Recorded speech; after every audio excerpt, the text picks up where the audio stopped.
Hello and welcome to another stream. If you, first of all, if you haven't noticed, in the past like 3 seconds since I've been going live, I got a new headset, which is pretty nice.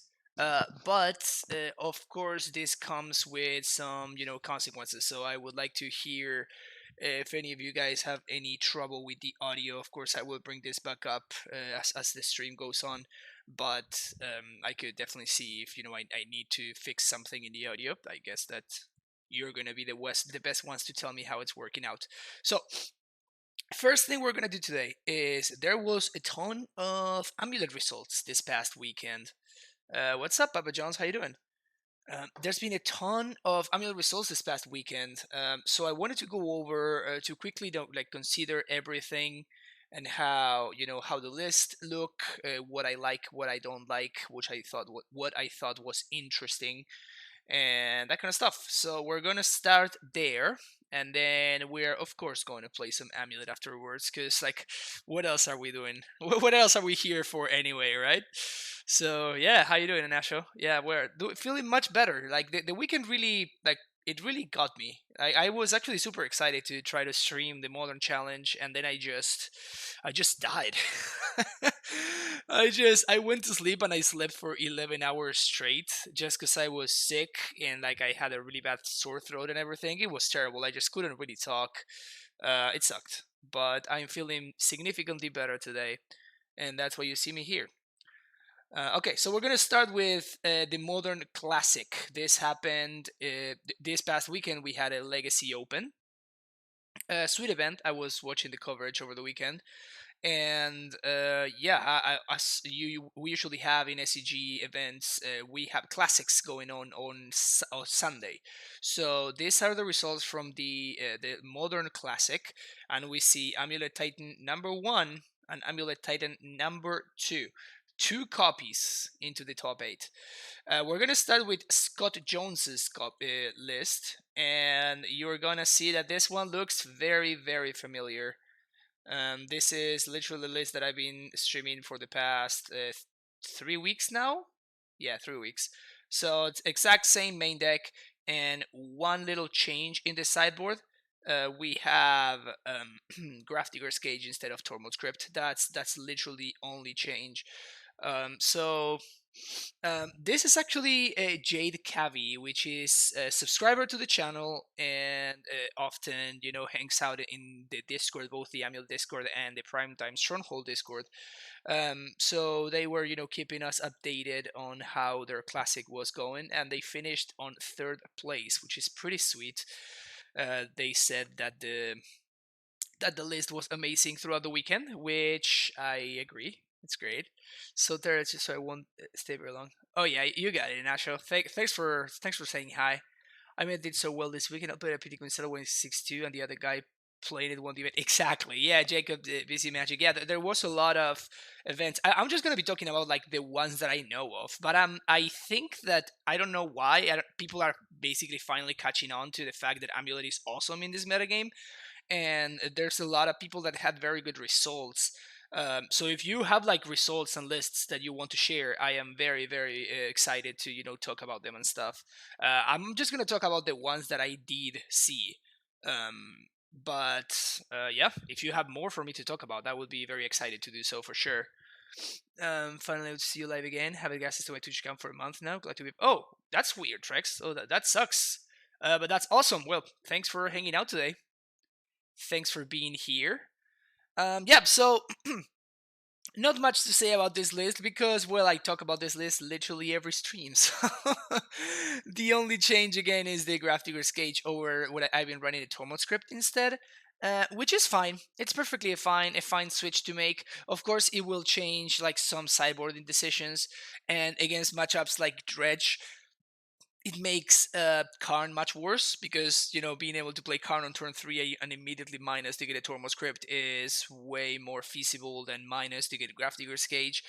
Also, Tormod script very, very good against Cryptid Chill. Grafdigger's Cage not so much, but it's still very good. Play my first computer with this deck, learn a lot. Yeah, Snapcaster Mage. Its deck is awesome. Glad that you played it out. Bit pissed. I just figured out how to lethal my run opponent around 7. Yeah, Nasha, that's when it happens. This is like a feature of the deck. You're like 2 days after, you're still thinking, I think I had lethal there. I think I had it. Did I mess it up somehow? It happens. It happens very often, unfortunately. But it's one of the things that I enjoyed about the deck a lot, though. Winner was playing mostly your Karn 25 and was playing with paths over raids. Okay, sounds good. Are you feeling better? Did you end up not recording the event? Then no, because I just slept through it. I went to sleep on Friday. I went to sleep at like 11:30 or midnight, and I woke up at 11 a.m. Like I just slept through everything. It just didn't matter. It was pretty brutal. Um, yeah. All right. So then we're moving on to Samuel's list. Samuel Lidok. And what Samuel did is he played one Trinket Mage in his 4 Karn list. The mana base looks pretty much the same. Samuel is doing like a split between like 3 turf and 1 sanctuary, and he's playing 1 less forest in order to fit the bog in the main deck. I've talked about why I just really like the four basics right now, but this is like an okay change to make.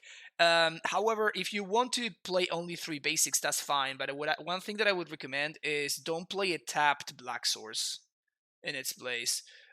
Like if you want to play 1 less basic, I would say try to play either an untapped colorless or an untapped something at least, instead of just I don't know. It can be rough. It can be rough, to get so low on turn 1 untapped sources, and even more so turn 1 green sources. I feel like we're playing like such a low count of turn 1 green sources untapped, in order to play scout.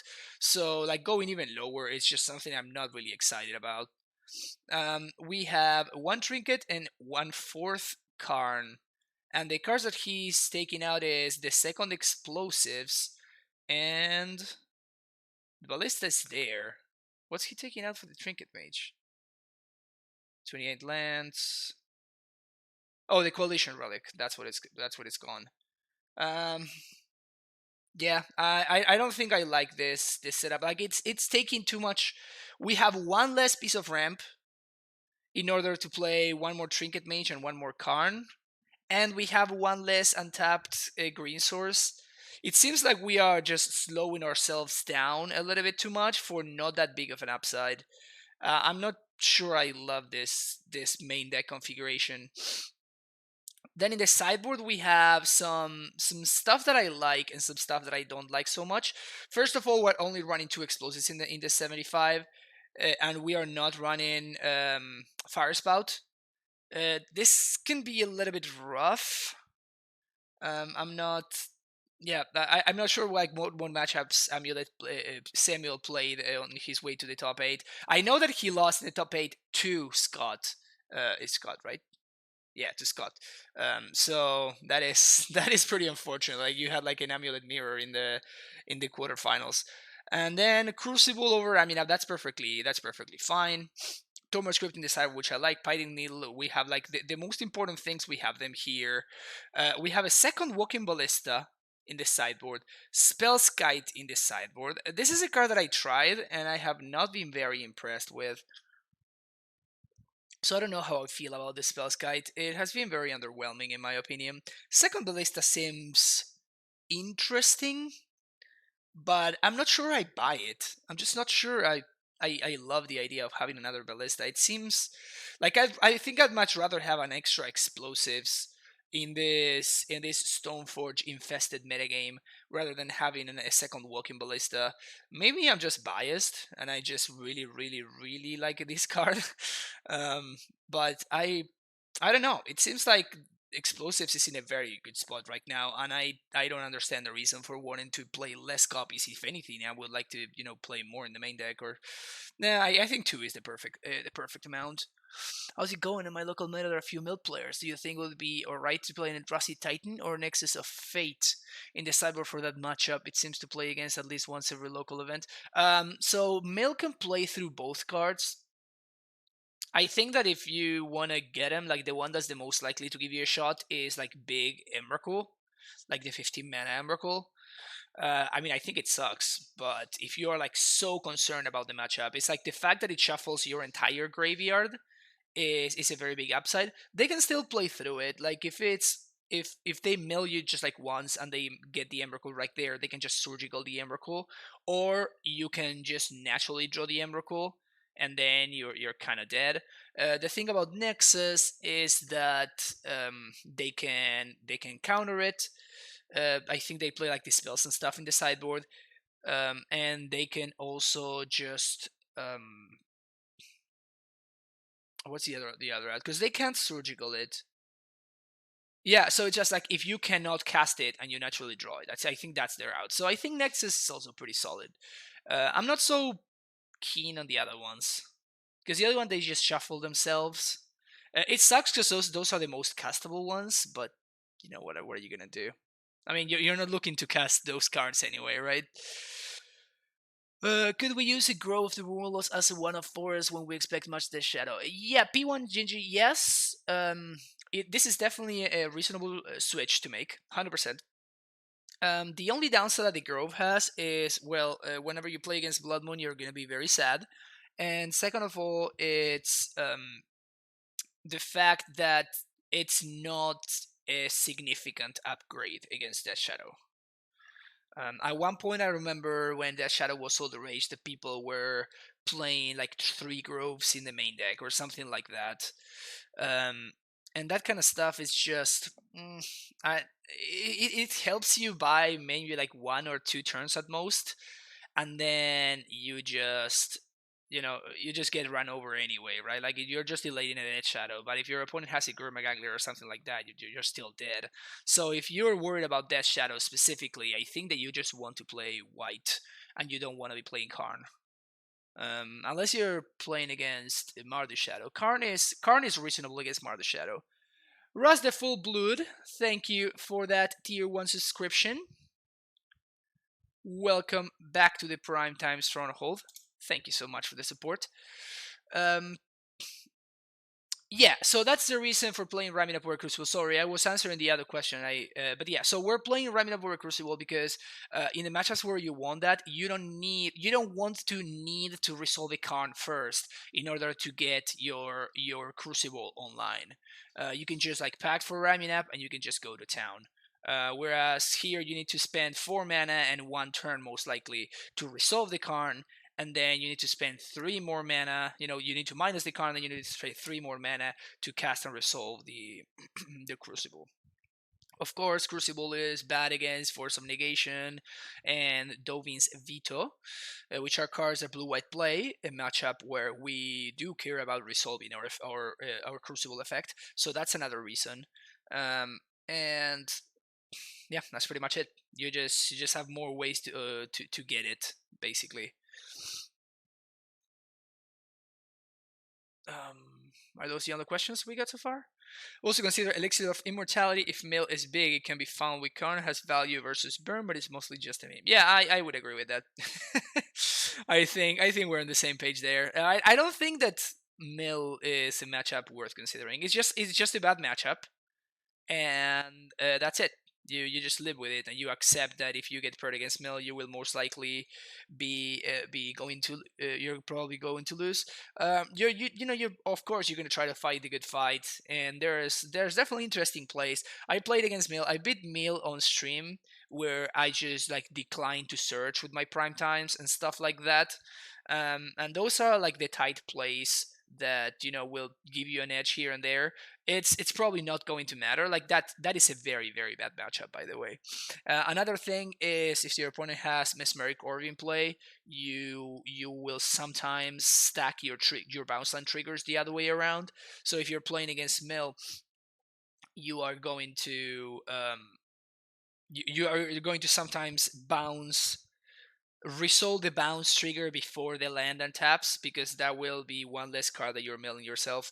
So those are like, the little things that you can do to, like, the small edges that you can find in the mill matchup. But it's just a miserable matchup, and you're most likely going to lose. It's not that. I mean, it's not worth trying to fix. That's what I'm trying to say. But yeah. So we're talking about Spellskite and Working Ballista. Not a fan of this card. It seems like a little bit redundant. Spellskite I have tried to not great success, but when I tried, the metagame looked very, very different. So maybe now it is actually a solid consideration. Yo, Gandog, how you doing? Baloth and Sage, as well as 3 Abrades, excellent. Here we have Tracker. Tracker is a card that I think it's in a great spot right now, and I've talked about on stream about the fact that I have been trying to actually make room for one tireless Tracker. I have not been able to find which one is the card that I would want to take out. It seems that here Samuel got rid of the negate. That seems to be the card that he took out, but I'm not sure. Like, negate is way too important. Like, how does our cyber plan look against Scape Shit, for example? Right? How, like, what are we bringing in against Scape Shift? Like the Sage, there's no forces, so we're not bringing those. So if our opponent has Prismatic Omen, we're just kind of dead. We're just bringing like Sage and a Brave. Like, what are we gonna bring in Tireless Tracker? We're gonna bring in Tron. Obstinate Bailout. Like, this list seems very bad against Scape Shift. It's also quite not good against Tron either.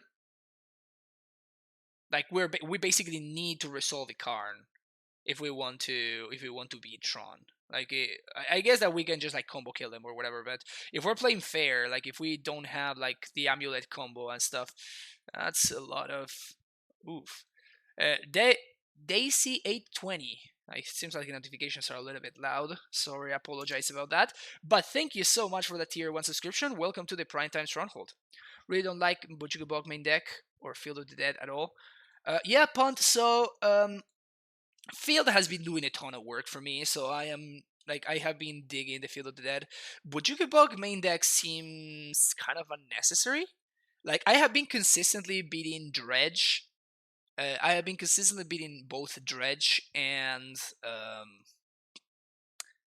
like the Vengevine deck or whatever. Like, I've been consistently beating those without needing Bojuka Bog at all. But if people want to like go the extra mile, it's just fine. I'm okay with playing the card in the main deck. What I'm not okay with is playing it over an untapped green source. That is my main problem with it. It's just like, if you want to play like a Waterlogged Grove, or if you want to play Grove of the Burn Willows or something like that, that's perfectly fine. I think that you can get away with 3 basics. I would rather have 4, but if you want to play 3, that's perfectly fine. Also, by doing so, you're making Field a little bit better, but it's just not worth it to me to play like a colorless black, effectively colorless tapped source in place of an untapped green source. And one thing that I didn't talk about is the fact that we have 3 turf, 1 sanctuary. I really dislike this. We already are super short on red sources, right? We have 1, we have 5, 8. That's it. We have 8 red sources in our entire deck, because we're not playing Coalition Relic either. We have 8 red sources in our entire deck to cast 3 Abrades in the sideboard that we want to cast on turn 2 or 3. Not a fan at all. Not a fan at all of that little change. It seems minor, but I think it's actually kind of huge. Already 9 sources is very, very low. And just going down to 8 seems just pretty wrong, honestly. Do you board out cons in the mirror? No. If you want to know, you're a sub, Jacob. If you want to know how I sideboard, you can just go. I assume you have access to the sideboard guide. You need to like link your Twitch. You need to join the Discord. That's the first link over there. Then you need to link your Twitch and your Discord accounts, and then you will get access to the sub only channels, and you can find the cyber there, the cyber guy there. You will know how I cyber in every matchup basically. What if you play Bog main deck to make room for tracking the cyber? I'm just talking about why I'm not playing Bog main deck right now. Ras, it's mostly a matter of I want to make my mana base as consistent. I think that one problem that a lot of Amulet players have is the insane amount of greed. Like, Amulet players can be very, very greedy. I mean, to the point where people are playing Sakama, right? Like, that's so greedy. It's so greedy. So I am on the complete other end of the spectrum, and I try to be as low to the ground and as consistent as possible with my amulet lists. I want to cast my spells. In order to cast my spells, it's extremely important for me to have a reasonable amount of turn 1 untapped green sources. In order to cast my spells, I need to have a reasonable amount of red sources to cast my sideboard cards. These are like the small changes that I really put a lot of. I really put a premium on. You know what I'm saying? So this seems like a really greedy mana base, honestly, and it's not that greedy. I've seen much greedier. But this seems like an extremely greedy mana base. At least we're playing Gemstone Mine. This is the best line in the deck. I've said this plenty of times, but this is the best line in the deck. If you really want to play a solid Amulet list, do yourself a favor and just play 4 Gemstone Mines. That's like one of the very few. There's very few like rules to Amulet, I think. I mean, rules are as in play 4 Primeval Titans. Play 4 Primeval Titans, play 4 Amulets, play 4 Ancient Steerings, play 4 Asusas. This is also a rule that some people like to ignore, and this is a rule. Play 4 Asusas, and then play 4 Gemstone Mines and 4 Semi-Growth Chamber are the other rule.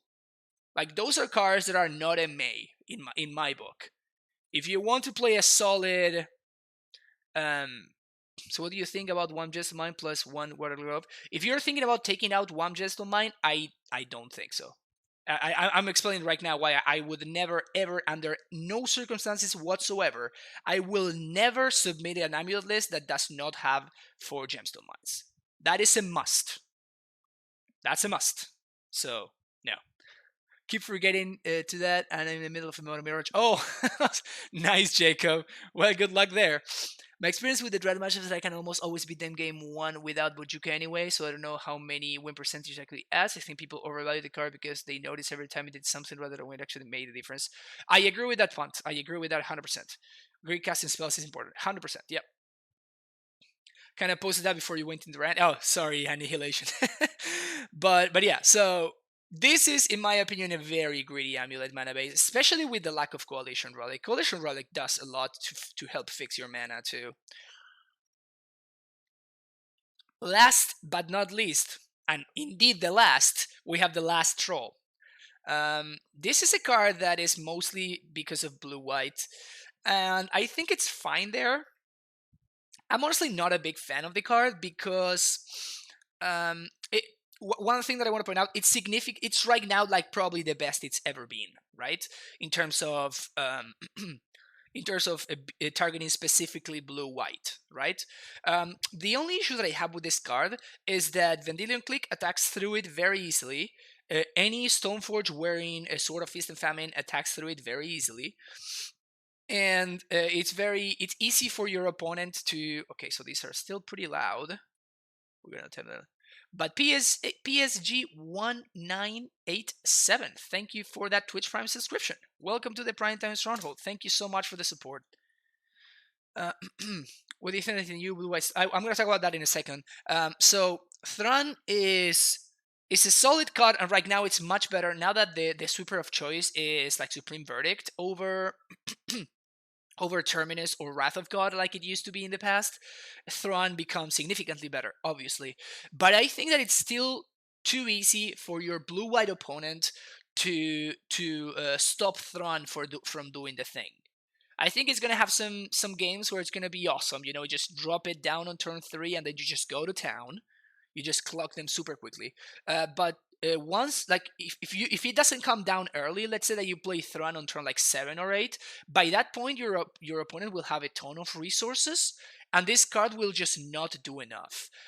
So what will happen is, like, your opponent will cryptic tap it, or they will like chomp it with a Snapcaster Mage, and you will get nothing, or like a bunch of different things that your opponent is gonna be able to do in order to stop the Tron. And just 4 damage is not that many.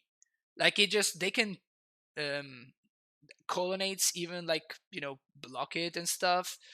It's not that much. So if I wanted to play a card that specifically targets blue-white, which personally I don't think that I want to do, but if you're in a very blue-white heavy metagame, the card that I would recommend is Carnage Tyrant.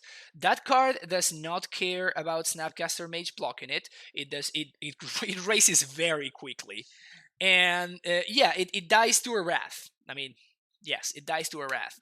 But the fact that you can like play it and start clocking your opponent with like thanks to Stronghold and stuff, it's just very, very, very useful.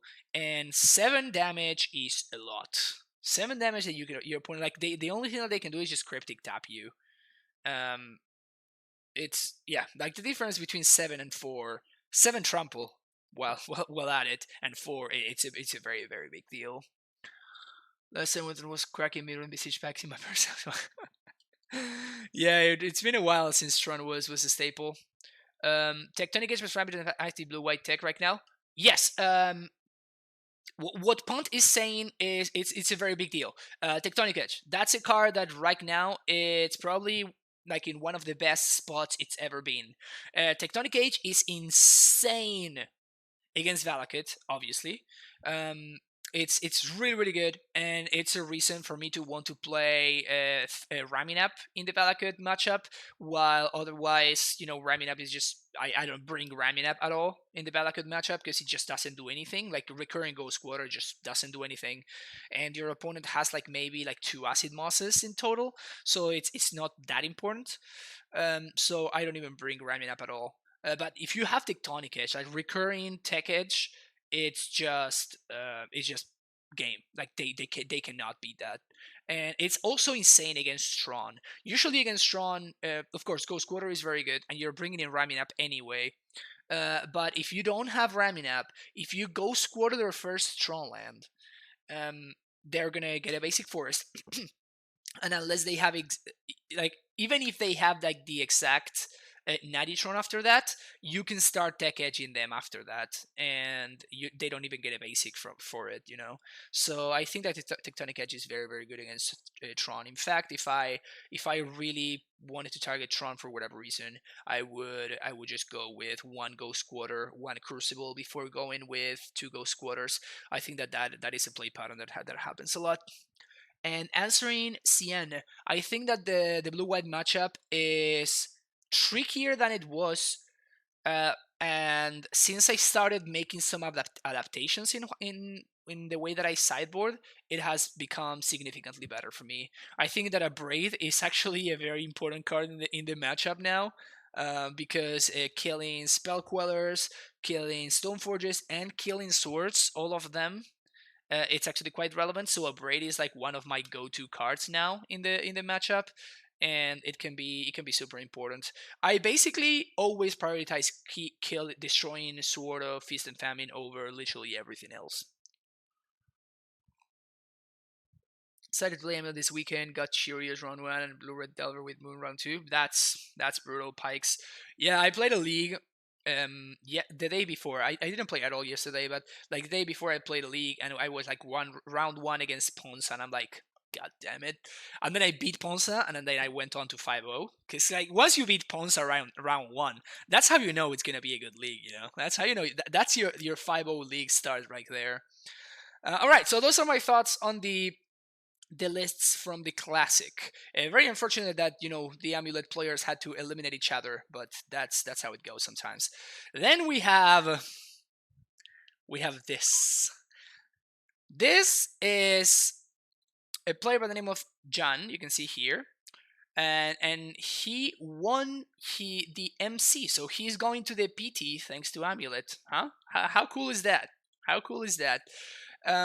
So what we have is we have a list again with the same thing: one basic, two snow-covered basics, so 3 basics total Bojugi Bog in the main deck. So same thing that we talked about in the previous one, but here we also have access to 1 waterlogged grove over. There's the field. What are we playing over the?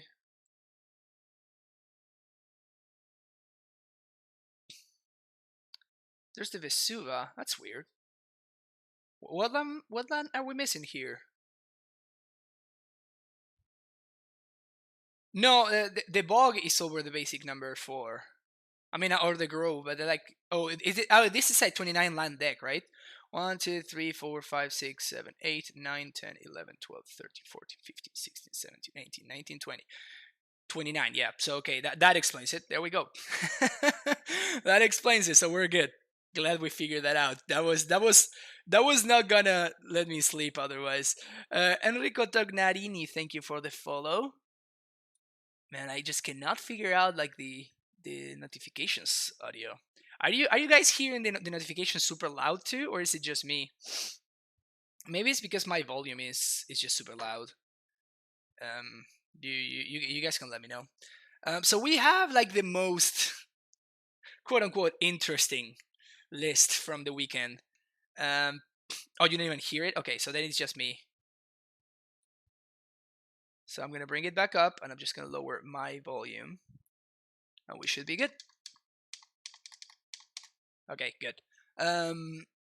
So we have the usual suspects, but we only have 1 engineered explosives, 1 relic, of course, and then we have Trinket Mage, Explorer, and Sakapa. The Dino is here. This is up until here. I'm like, if we ignore this very last slot, let's assume that there's nothing here, and I'm like, wow, this list looks nice. Okay, 29 lands, I dig it. Okay, we got the grove, the cycle. Okay, cool. We got the pacts, steerings, perfect. Oh, explore, nice. You could play a sloth here. Otherwise, that's pretty sweet. I like it. 1 trinket mage, okay, and then it's just like, bad beats. I think this card is still a meme, even though John say that it did a lot of work for him over the weekend. I think this card is just terrible and should not be in anybody's deck, even less so anybody's main deck. I don't know. The argument was like, after you resolve a Titan, the best card to get is Sakama, and I'm like, no, that's not how that works. After playing a Primetime, the best card to resolve, it's a Primetime. But yeah, I mean, I think that Jan was targeting a specific metagame, and if you look at his thread, he played against Burn, he played against Devoted Druid, he played against Burn, and he played against humans 3 times. So if you're playing against humans 3 times, then I'm like, okay, you just play your Sakama. That card is actually reasonable there. So if you are hitting the matchups that John was hitting, playing Sakama it's almost defensible. But I would still not play it. Played something very close to this. Had 4th basic over Grove, 2nd Trinket over Sakama, and 2nd EE over Explore. Yeah, that's very reasonable, Pikes. I would rather play Golos as a 5th payoff. Yeah, so that's where we digress. I don't think that Golos is a payoff. I think that you cannot consider Golos to be a payoff because it's not what it does. Like, if you're considering a 3/5 body a payoff, then I mean, we're playing different formats. Personally, I believe that Golos it should be considered within your ramp suite. I don't think that you can consider it as a payoff. It's a bridge towards a Titan, not a good card to fetch field. Yeah, exactly. So that's what I'm saying. Golos is kind of like a setup card. It's not a payoff card, if that makes sense. And then we go over to the sideboard. No counter magic, but playing both Veil of Summers. We talked about this and we tested it over the past week. My bad. or maybe it was. I think it was actually 2 weeks ago now. I have been consistently unimpressed by this card. I just think that it's worse than negate. And it came up multiple times where I had like this card and it just didn't do enough. And even like the card itself kind of like requires you to bring it in against matchups where you would normally not bring in a situational card like this, like John and decks like that. Just well, I have Bale of Summer in the side where I have to bring it in, and then you're bringing in situational cards against decks that are punishing you for having situational cards instead of cards that are relevant. So I'm not a big fan of Veil of Summer, especially because again, like how is this list cybering against like Valakut and like Tron? Again, like these are decks that are picking up steam very quickly, and I want to have a plan against those decks. Like, what is my plan against Valakut? Just like bring in like a couple of forces to prevent Damping Sphere, and like cross my fingers. Like there's ramming up, I guess, and Rex Age, but this cards are just that's it. That's what we got. We just get there and we cross our fingers. I feel like if you're not playing Counter Magic, that's perfectly fine, but you should at least play a Tectonic Edge. I like the Veil and played one, but would never play more than one. Drawing the second copy is terrible, even if the matchups is supposed to be good. And two negates is a no-negotiable for me. Yeah, I don't think that. I mean, two negates. It's definitely good. I've run two negates. If I were not playing Karn, I think I would actually be playing two negates. But I don't think like if you're not playing Counter Magic, I don't think that Veil of Summer is a replacement for Counter Magic. Rurik, I don't think it's good enough in the modern format, unfortunately, because I honestly really enjoy playing. I really enjoy playing some Rurik Thars, and Rurik has had his time to shine. I don't think it's right now. There's very, very few matchups where I would want to play Rurik. Veil of Summer gives you fair percent basket, turn one protection. No, it's not, Cian. Yeah, I'm unfortunately this is not Moto, so I cannot like zoom into the card, but you can always do like exclamation point card and then Veil of Summer, and you can read the card here on in the chat. But yeah, like the sideboard choices besides the Veil, two forces like it, and then we have Tron again making an appearance. I think that I would much rather play a Tireless Trucker over Tron. I already explained my thoughts on this card. And then, well, Rurik is just, I don't know, it just feels unnecessary. One thing to note from this list, a single engineered explosives in the entire 75. One single engineered explosives. Not a fan. Not a fan of that, especially with Trinket Mage, which brings the value of explosives considerably up. I don't think I like that very much. But yeah, it definitely got Jan to the Pro Tour, so that's really awesome, and congratulations to him. One thing that it's beautiful about Amulet is the fact that you can build it to your own preference, and you can do very well with it if you're building the deck to your own preference. Like the way that I play Amulet is maybe different than the way that Jan plays Amulet or the next person plays Amulet, and that's kind of like a beautiful thing. And you can just build your deck to fit the way that you like playing and find success while doing so. What do you think about Once Upon a Time in Amulet? I talked about that multiple times already, Ruleborn. I think that it's going to be a fine card. It's going to be a good card, even. And I will definitely test it when it becomes legal. I don't think it's going to be a slam dunk 4-off, and I think it's significantly worse than Ancient Steerings for us specifically. But I think I'll definitely play it, and I will start with some list cutting the cards and just like being like mono, like try to prime time as quickly as possible, as consistently as possible, and stuff like that. But I don't think it's going to be a slam dunk 4-off. I think that if it's not in your opener and it's the first, if you don't cast it for free, it fits very, very awkwardly in our mana base, which is it's kind of weird. How about Fire Spout? My shop elves, spirits, burns, etc. So I'm considering playing a couple. Yeah, 100% Annihilation. I think that Fire Spout is a very, very good card.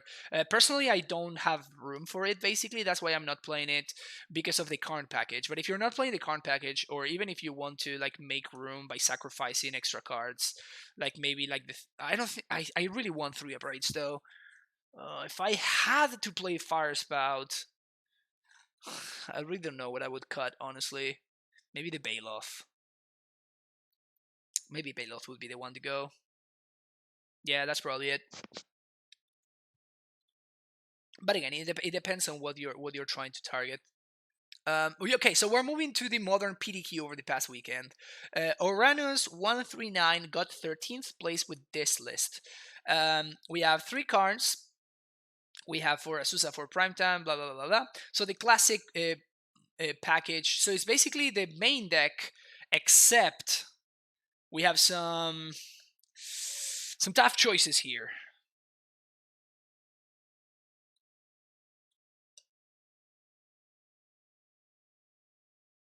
Francisco says no. Play 4. Play 4. Why do people not play 4 Gemstone Mines? It's the best land in the deck. It's by far the best land in the deck. Why do people insist on playing less than 4? If you want to justify it by saying, well, but it makes my Field of the Dead better because I can play differently named land, then what I say is, okay, so you're telling me you're making your deck significantly worse, and you're making your sideboard cards much harder to cast because of one card that is only good in certain matchups, that it's only marginally better because of Waterlog Grove. That's not good enough to justify it. Play 4 Gemstone Mines. Play 4. Again, not only are we playing 1 less Gemstone Mine, but we're also playing 1 less Gruul Turf while still playing Abrades in the sideboard. This I just don't understand. Now, before we had 8 red sources, now we only have 7 for a removal spell that, like, if you're playing against Burn, you want to cast this on 2.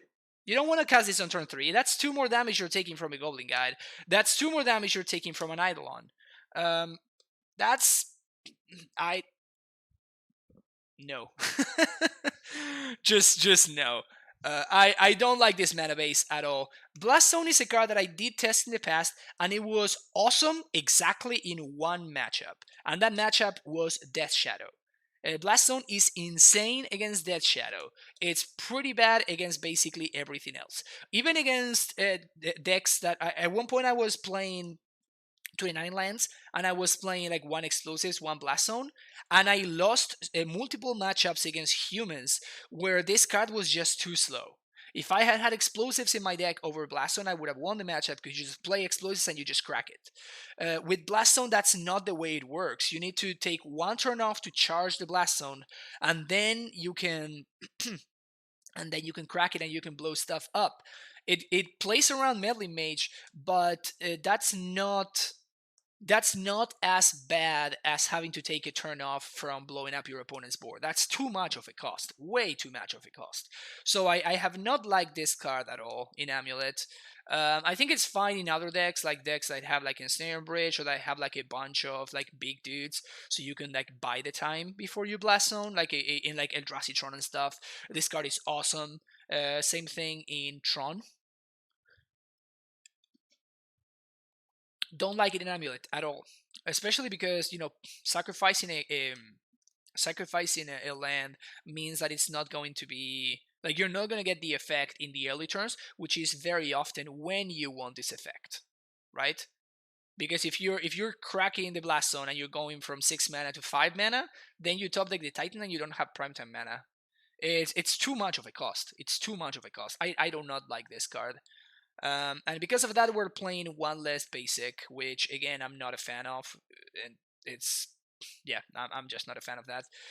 We have Bojuki Bog in the sideboard though. That's how we made room for the blast zone. Now when we go to the sideboard, explosives, Bog, Force of Bigger, negate, only 2 Abrades, Hornet Queen, Baloth, Rexage. Then we have the Karn package: Crucible, Lattice, Worm Coil, Tormod's Python Needle, and Liquid Metal Coating. This is a card that I have I have tested in the past, and I have consistently disliked, and I have beaten countless times. Unless your opponent like plays this on like turn 3, like they go turn 3 Tron, play Karn, play baby Karn, that is, and then like coding, play it out, and then like upkeep, tap your land, or like tap your bounce land or something. Unless they do exactly that, and even sometimes I have beaten that. It's a card that is consistently underperformed for me. Some people have told me that they have very good results with it, and it's like, sweet, awesome, keep on doing what you're doing. It's just a card that I am not a big fan of, and I think it's very often just a trap. I think that it's very often a trap.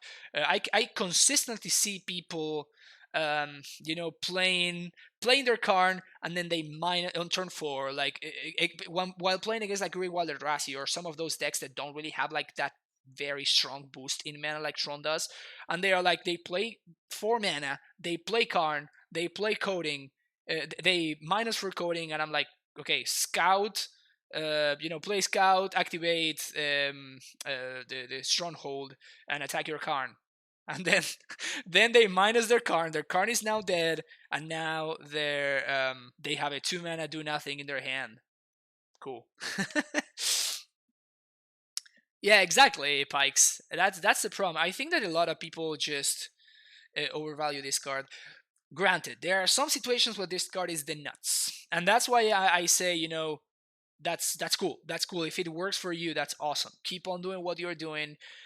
Personally, it has not worked out for me at all.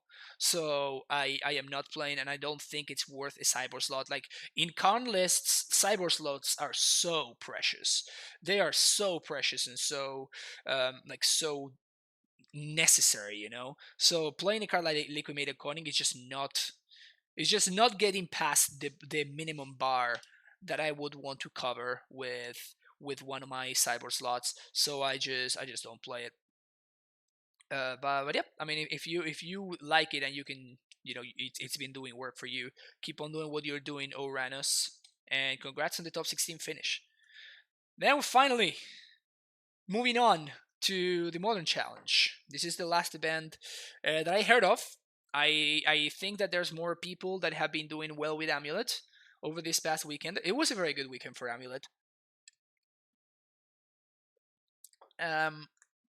Okay, so YH Magic Forever got an 11th place finish with basically a main deck that we're very used to seeing. This is the exact main deck that I've been playing for a while, and it just works beautifully. No questions there. I've talked about this list extensively, so I don't need to go into that. We move on to the sideboard though, and that's where we have some very interesting choices. Bog in the sideboard, third explosives in the sideboard. Love it. We only have 2 Abrades, and we have a couple of very interesting options. Number 1, Ensnaring Bridge. Number 2, 2 Grafdigger's Cage and a Tormod's Crypt. I am very, very, very interested in hearing YH Magic Forever's thoughts on this.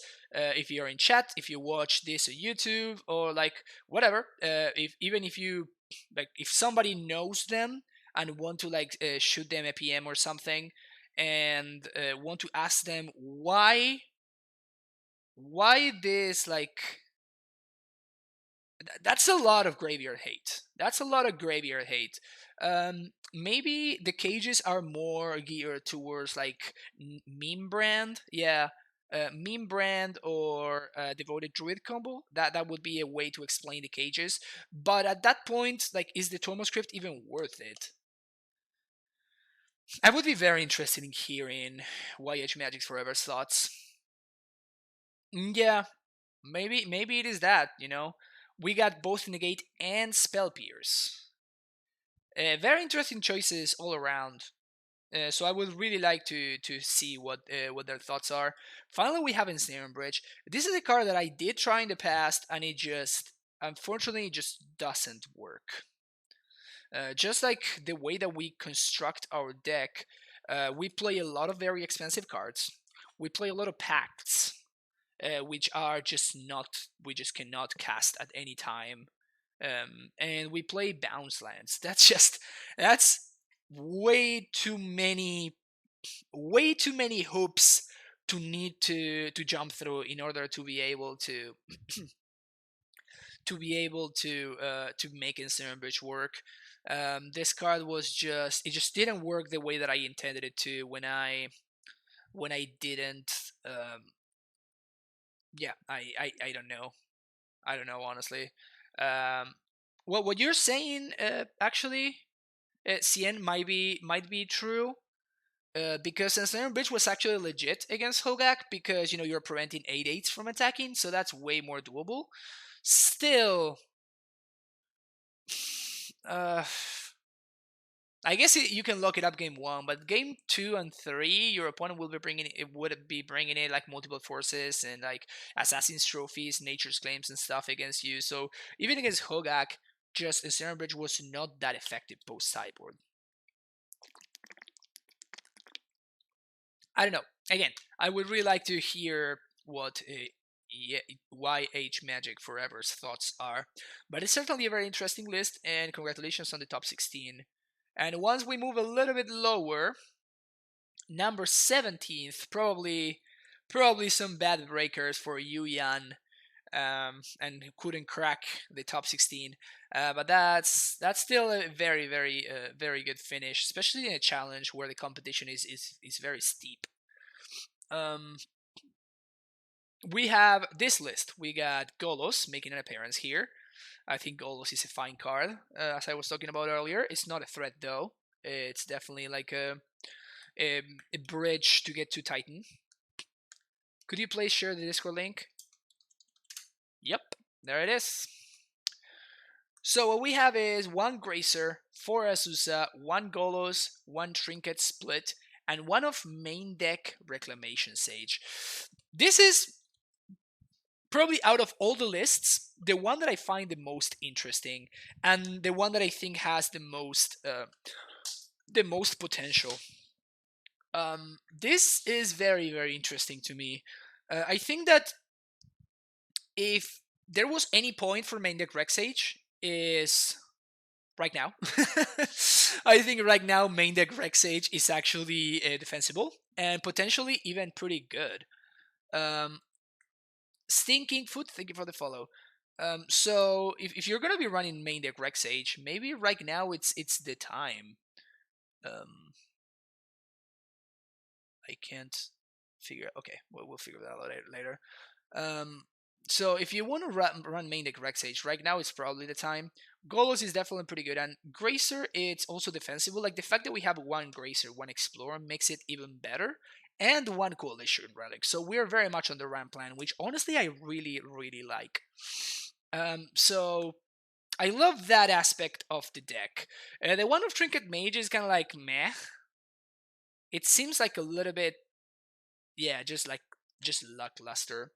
And then we have just a single engineered explosives. When we move on to the mana base, though, not a fan of this. Not a fan of this. Again, people continue trying to do this, and I don't know. I just don't know what to say. I'm just tired of saying the same thing. This is the best land in the deck. This right here is the best land in the deck. It is impossible for anybody to be able to justify playing less than 4, and for me to be like, well, you know what? You're right. Yeah, maybe you're onto something here. No, it's you. I really don't understand. We're replacing it with a Waterlog Grove, which at least is an untapped green source. But we have the same issue as before, right? Like 2 basics. Also, no snow-covered basics. This can't be right. So only 2 basic forest, but we're playing field. So you're splitting the gemstone mine, but you're not splitting the 1 basic, 1 snow-covered. This just makes no sense to me. This just makes no sense to me. I don't get it. One thing that's interesting though is 4 turf, 4 simic, 1 sanctuary. So we actually have 9 bounce lands, potentially 10 with Vesuva. This makes me believe that Yuyan really wants to prioritize having access to a bounce land when prompted. I do like that we're not going down on red sources. I guess we are going down on red sources. Never mind. But yeah, I don't know. I don't know. Like we're super low. Like only 2 basics is it's so low. It's so low. And even if you are only going to play 2 basics, you should. It's just strictly correct to play 1 basic forest and 1 snow covered forest if you're playing Field of the Dead. So I don't love this either. I do like this part. The left side part is very interesting, and it's honestly kind of a little bit exciting. The right side I don't like at all whatsoever. But then we move on to the sideboard. We have another Ghost Quarter. Again, we're playing Bojukabog in the main deck, so no need for that there. But we have a redundant Ghost Quarter. I was explaining this earlier why I think that if you, before I would play a second Ghost Quarter, I would play a first Tectonic Edge in the sideboard. So the reason for that is it's significantly better against Cape Shift, it's significantly better against Control, and it's just the same basically against Tron. The only matchups where you're really losing by not playing, like the only matchups where I would see playing the second Ghost Squad on the sideboard being better than playing the Tectonic Edge would be against Hard Scales, and like Affinity and decks like that are going to attack you with manlands. Those are the only matchups where I could see Ghost Squatter being better than Tech Edge. And considering the popularity of Tron and Valakut, I think I'd rather have Tectonic Edge over Ghost Squatter in the sideboard. How good is a Healy meme? I for one with it twice when I played it on stream, George. You can just Google it. It's in my YouTube if you want to check it out. One reason the money. I mean, hopefully they top 32 the Modern Challenge and they can use all those ticks they won to buy the 4th gemstone mine, Sergio. Maybe that's why they are only playing 3 gemstones. But yeah, but that's the only, you bring up a good point. That's the only justifiable reason for only playing 3 gemstones. If you told me, yeah, I just gemstones too expensive and what, I'm like, yep, okay, you got it. Yeah, that's right. Anyway, keep on going. 2 fire spouts. Good. I mean, not much to say about this one. It's just a solid card. I don't think I would want 2. I think I would play 1 at most. And even another reason why not want 2 fire spouts is the fact that there's no explosives in the sideboard here. That kind of blows my mind. Again, only a single engineered explosives in the 75. This card is so good right now. Like, it's so good. I am not. I don't. Yeah, I don't know. I don't understand. Wanted to just play only a single explosives. Oh, George. Oh, yeah. So I don't think I have plans for it. Honestly, I mean, it's mostly a meme, so I don't really work on those like meme lists. It's fun to play them, and I can tell you like changes that I would made based on like my experience and stuff, but I don't think I won't like work on it, you know. We got 2 negates and 2 spell pierce. A little bit redundant. Maybe they were like too afraid of some combo deck or something. But yeah, that's a lot of counter magic. That's a lot of counter magic. And again, so we're playing 2 negate, 2 spell pierce, 2 abrade, and Rurik, and only 3 gemstone mine. I don't know. I don't know about that. I don't know. Seems like the decks that I've seen are kind of like not consistent in what some of the lists that we've seen today are just greedy, you know. And I try to be I mean, by definition, our deck is a little bit greedy. Like our mana base is honestly, it's a thing of beauty, but you can try to make it as least greedy as possible, and that's what I always try to prioritize. Every time that I build the mana base for Amulet, I try to make it the least greedy that I can possibly make it, and these are going all the way to the other end of the spectrum. And they are being super greedy. We have Raminap, obviously, great card right now. Hornet Queen, 2 Bailoffs. Walking Ballista, which was not in the main deck, so it's here in the Cyber hanging out, and Rurik. The 2 Bailoffs are not to burn, probably, which I agree with. I think that burn is very, very, very popular right now. But that is even one more reason. Why are you playing this if you're afraid of burn? Why are you playing a land in a perfectly painless mana base with better mana? With better mana fixing, why are we playing a land that deals damage to us? And this is what I'm saying, that the decks are kind of like not consistent. Like, are you playing 2 Bailots because you're trying to overcompensate for having 1 Guadalupe Grove? Why not just play the superior land and just make make room in your cyber? I don't know. I don't know. It's a little bit confusing, and I would love, like, if Yuyan is checking it out, or if Yuyan is checking it out on YouTube later. Very, very interested in hearing your thoughts, 100%. Because discussing Amulet is just sweet. I can share my opinions here, but I always much rather have a discussion with somebody and like try to figure out how they are thinking about the deck and why they are making the decisions that they're making, and then I can see the way that I think about the deck and why are the decisions that I am making, and then we can compare. I think that is way more valuable than just like talking.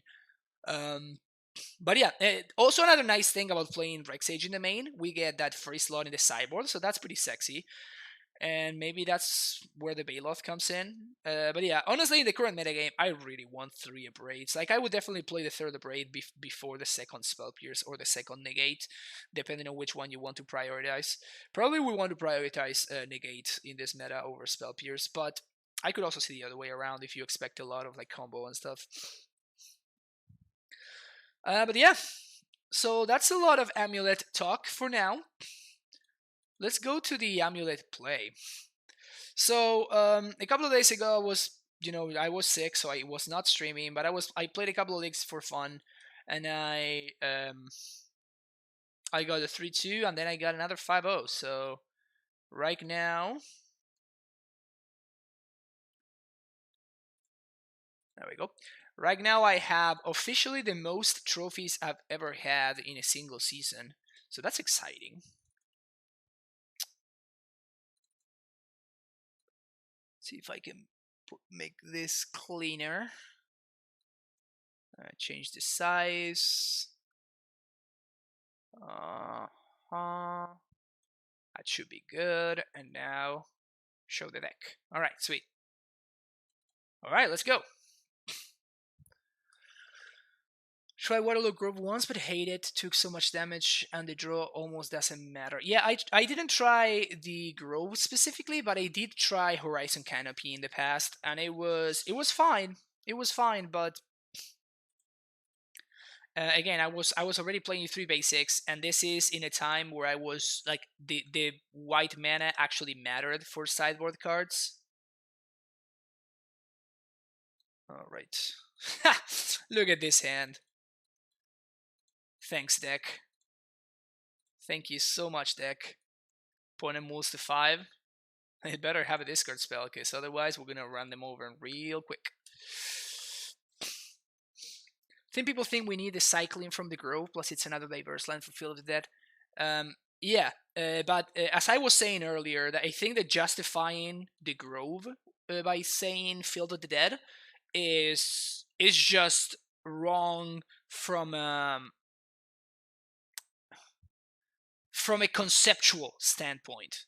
If you see what I'm saying, what I'm trying to say is, like, we're trying to make a card that it's only good in certain matchups, only slightly better by playing a card that is much worse overall.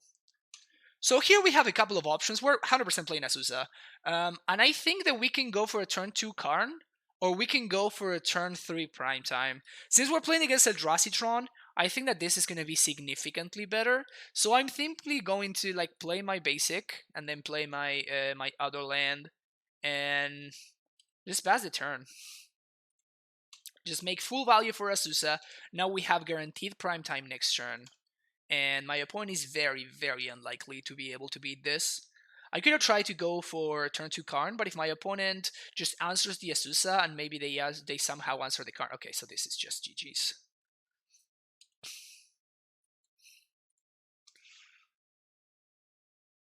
Game over.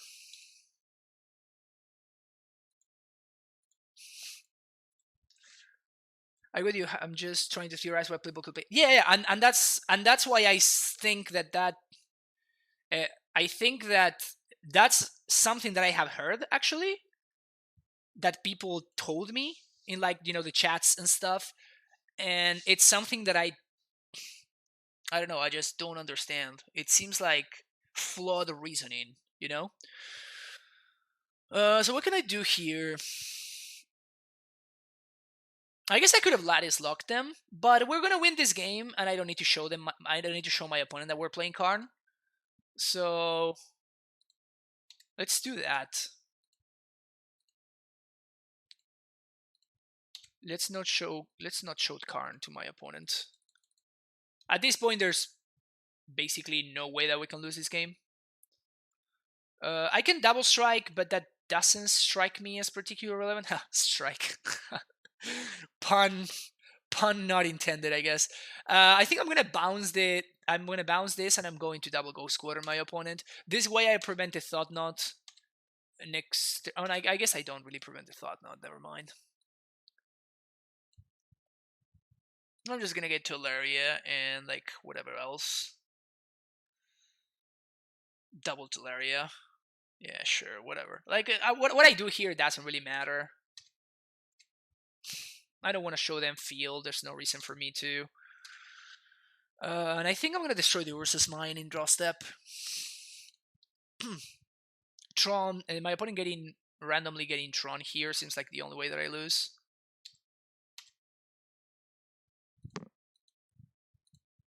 I could have transmuted there. I don't think there's any need for me to. I don't really know what I'm transmuting for yet, so maybe OP baiting. Oh, it's dust. Shouldn't we have bounced Garrison to hand? We could have bounced Garrison to hand, or we could have just like did what I did. Bouncing Garrison is probably like marginally better. Rexage, Baloth, this guy. What is a Hornet Queen? Sideboard these things out. We sideboard a couple of steerings out. I actually have my sideboard guide right here.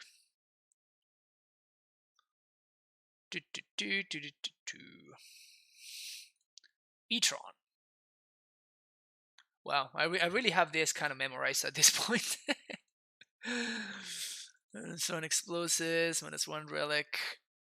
I think I took one too many. Oh. Did I mess something up here? 3 Braid. Oh, ramming up. There we go. That's what I was missing.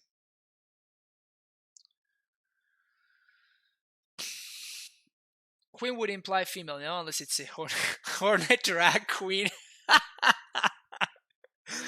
Oh, that's too funny. Also, this hand is too funny too.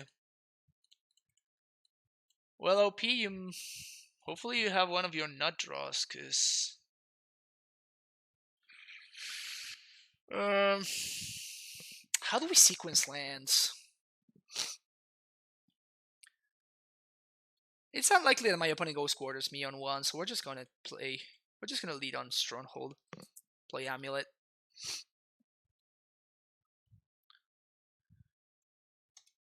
So we have a bunch of draws towards the turn 2 kill. Unless my opponent like has turn 2 Thought Knot or turn 2 Chalice. Turn 2 Thought Knot it is. That's fine, we can still beat this.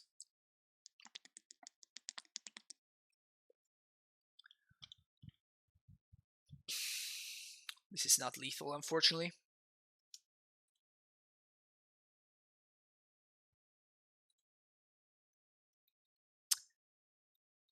If they have Blast Zone, I get completely blown out here. That's fine. Hey Scott, how you doing? Yeah, we are had a mixed feelings weekend. Basically, it was great, but the only issue that I had was that I got pretty sick, and that part kind of sucked. But it was great otherwise. How about you? Opponent does have the turn 3 Thought Knot. A little bit unfortunate.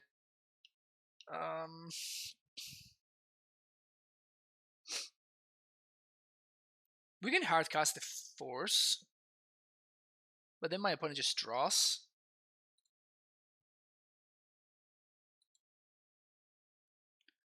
I don't think I want to play the Semi-Growth here.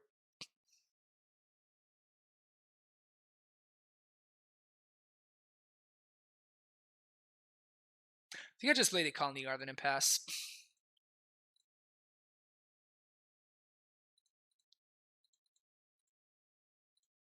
Well, we just buy a little bit of time with our plan token.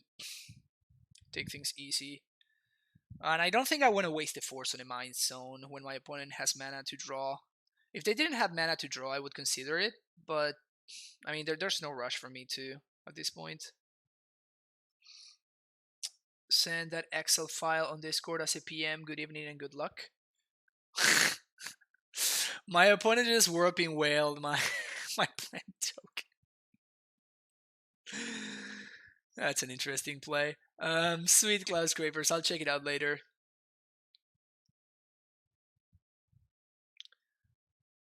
What's up your way for Halloween Horror Nights and Disneyland? They had to come back home. Oh, that sucks. Coming back home sucks. Nah, coming back home's good. Alright, we take 9 here.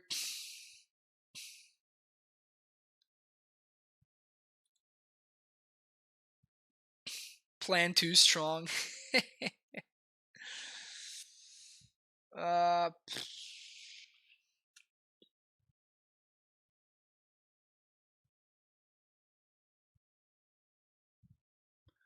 So I die to another Smasher. And I also die to a Ballista. That's probably fine. I'd rather play around the Chalice off the top. Opponent trying to maximize the chances to draw a Smasher, which I think is smart.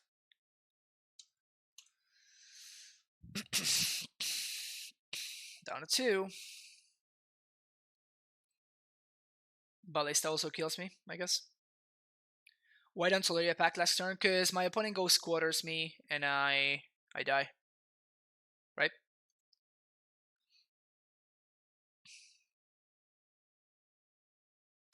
And then I'm behind 1 land drop, if that makes sense.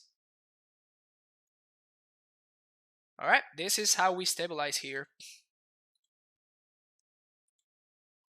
My opponent aggressively uses the Ghost Squatter.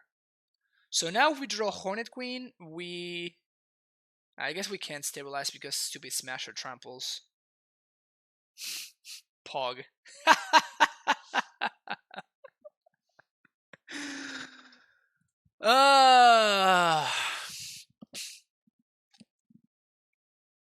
Okay, what now? What can I do? I cannot...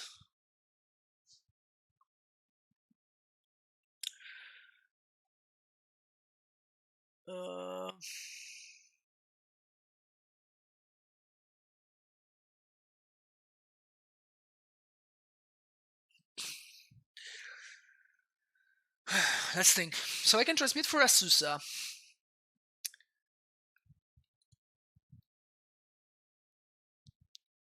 Transmute for Azusa. Second land drop.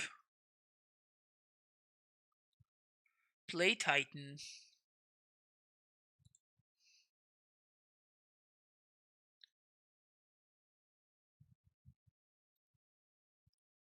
I think making zombies is just better.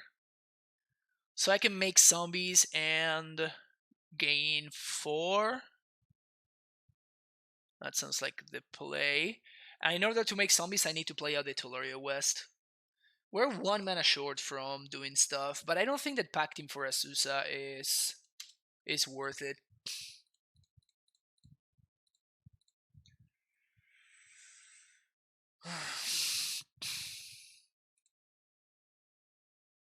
We can't haste, obviously, because this we were super unlucky, and this we naturally drew the stronghold.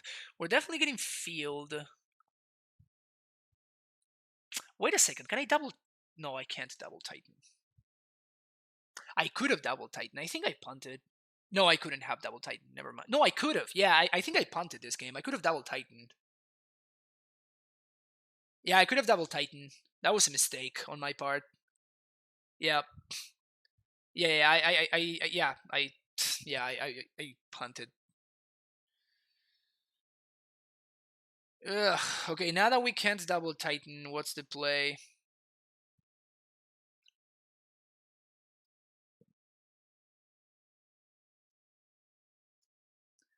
Now that we can't double Titan, what's the play?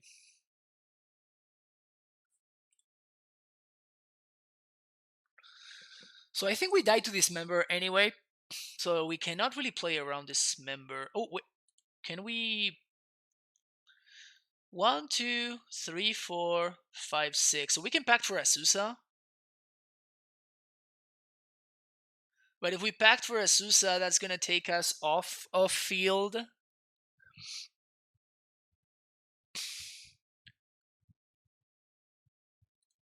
Well, I guess we can pact for Azusa like this. And then we're going to have access to 4, 8 mana. Yeah, so it's not enough.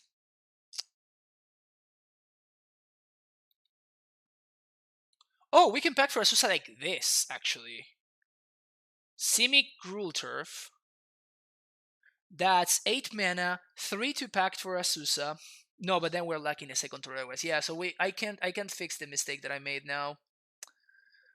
I just don't have enough mana to fix the issue. So I think I'm just going to Field of the Dead, and I can't get Tolaria either. This is super awkward. Probably Ghost Quarter to Ghost Quarter my opponent's Ghost Quarter.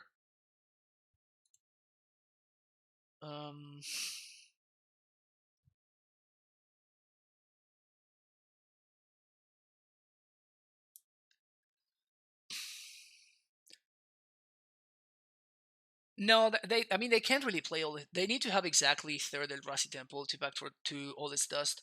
So we're definitely getting field, and it can't be this. So it has to be. Can't be second Tolaria West. Could go squatter them.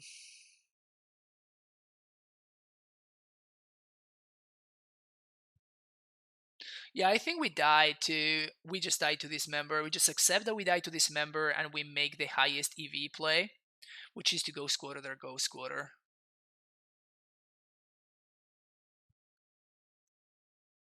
Yeah, I don't think I can fix the mistake that I made already.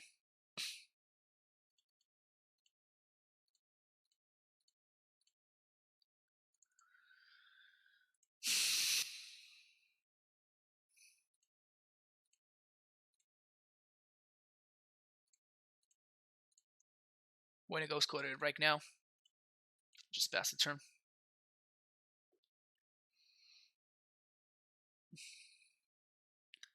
Well, Fountain doesn't really prevent me from dying from this member, nor another Reality Smasher, so getting Fountain doesn't really do anything for me.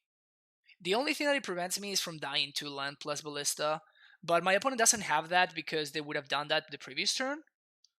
So yeah, I kind of punted this one away. If I lose this game, it's gonna be because of my punt. Like if I had second Primeval Titan, like there's no way my opponent can come back. Expedition map is fine. It's gonna be another Ghost Quarter.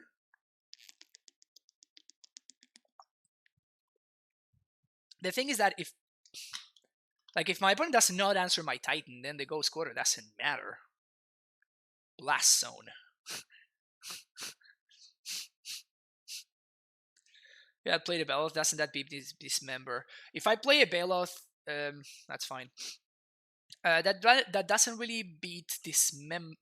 I guess it beats Dismember, but it means that I don't really beat Dismember in the sense that they get to answer my Titan, and I don't have any more gas.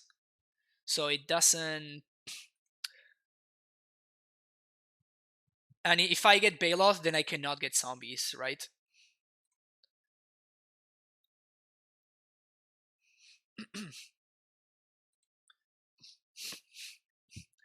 So now this is pretty much.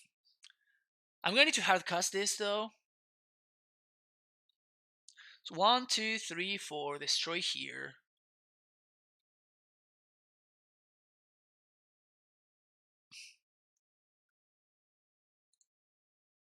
I think I destroy this in combat actually. Alright, so we start off with Prime Time. I could do that, or I can just force it in combat, which allows me to use the T-West mana and the bounce land mana that I'm gonna get. So I think I like that better actually. So we're gonna serve here.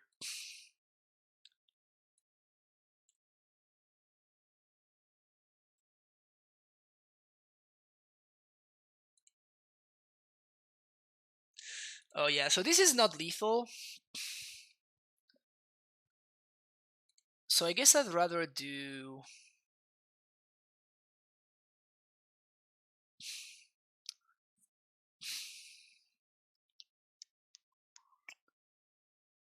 The Connie is in play. That's unfortunate.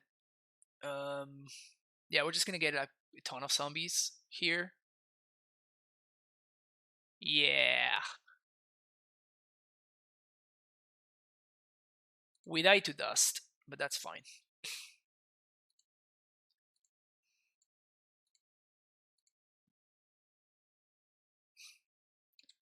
Float, untap, float, untap, green, green. Force there. Gain 2. Opponent can double block if they want to.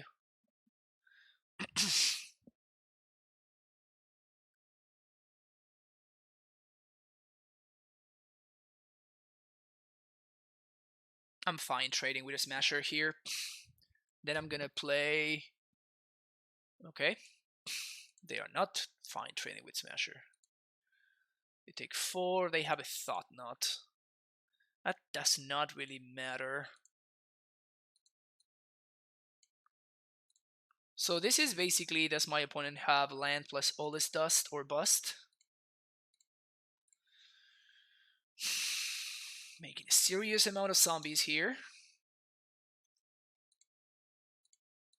Transmute. Someone respect. 4 Primeval Titan. 1, 2, 3, 4, 5, 6.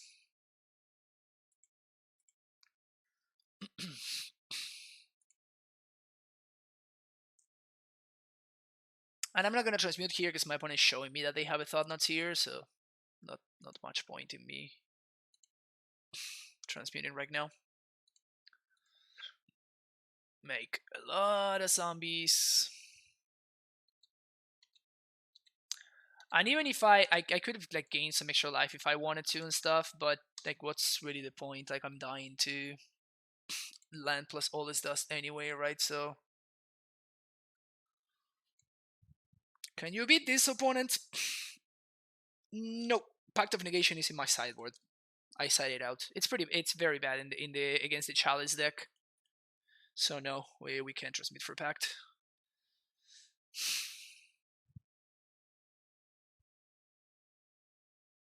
Sweet.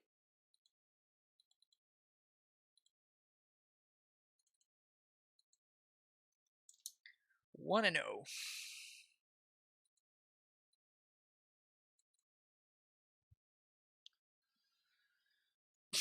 Survive the punt. Yeah, it didn't matter in the end. Like we could have like really beaten my opponent, but we only beat them. Okay. I wonder if Moto is gonna do this every single match today. There we go. Sweet. You too. Ugh, what do we think we're playing against? If we're playing against blue-white, this hand is miserable. If we're playing against burn, this hand is defensible. Triple basic is kind of brutal. I think I'm gonna keep anyway.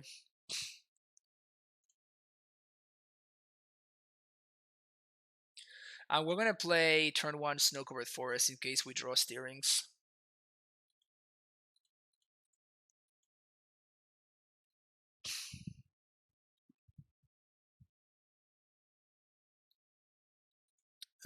If they're playing Trophy, then this... Okay, we're playing against some Stoneforge deck. Oh, Shadow.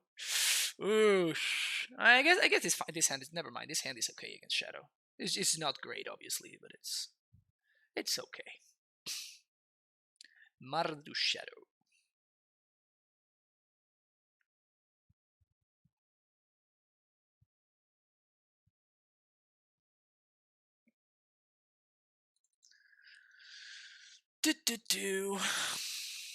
Alright, pass the turn.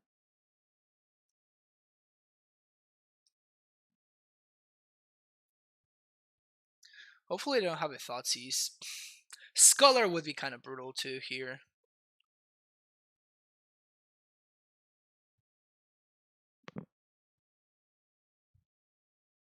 How's the audio, by the way? Are you guys hearing alright? What I'm saying and stuff? Because I have this new headset and it's kind of weird. It has one of these mics that you can really move around. So I don't know if like it's the the correct length or like enough distance from my mouth and stuff. Audio is great, sweet, glad to hear. Awesome. Well, I like to make sure that my viewers are getting the fine experience. Opponent in the tank.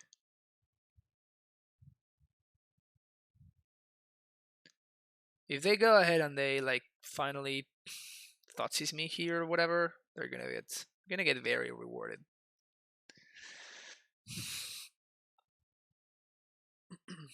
There we go. They figure it out.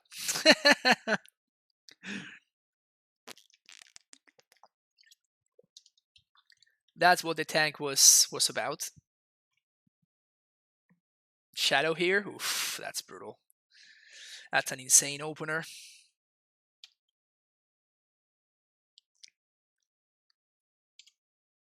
Turn 1 Inquisition into turn 2 Thoughtseize plus Shadow. It's an insane opener.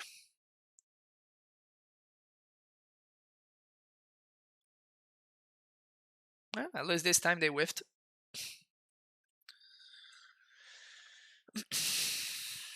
Take 4 here.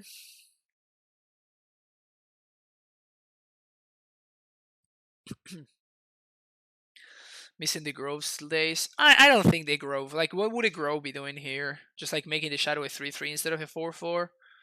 It doesn't really make a difference. Just getting beat down anyway. I mean, that's a solid draw.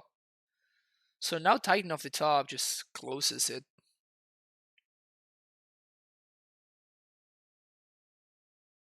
Do I want to play any of my bounces here?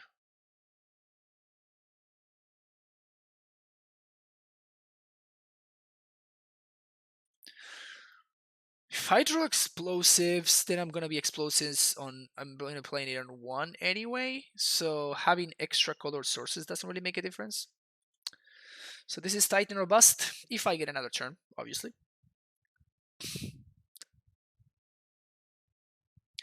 We had Amulet beat Ursa in our last 5K. Nice, Goblin guy. It was a weird match. Nice. So you have 2 bounce, a negotiation, a bounce, running a phantom plus getting 1 more turn. I don't think it's gonna get to that point. We could have done it exactly that turn, but if I I guess that you're correct. Yeah, never mind. Yeah, I should have done that. Because I was thinking, well, if that means that I'm not gonna be able to like Vesuva, but it's like if I find the Titan, I just win, so I don't need to be gaining life, right? So I need to play to what happens if I don't draw a land?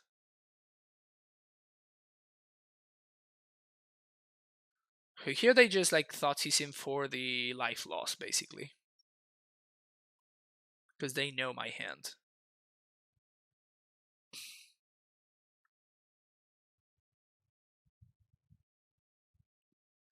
Do we have lethal?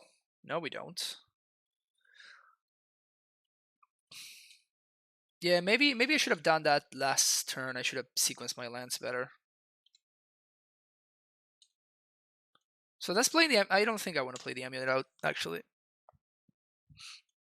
Because if I draw explosives, I want to blow it on one, and I mean we're dying to any, like, if my opponent has any way to lose life, or a TBR, or a lightning bolt, or a call against command.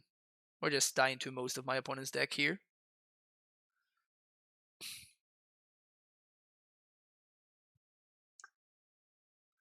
Yep.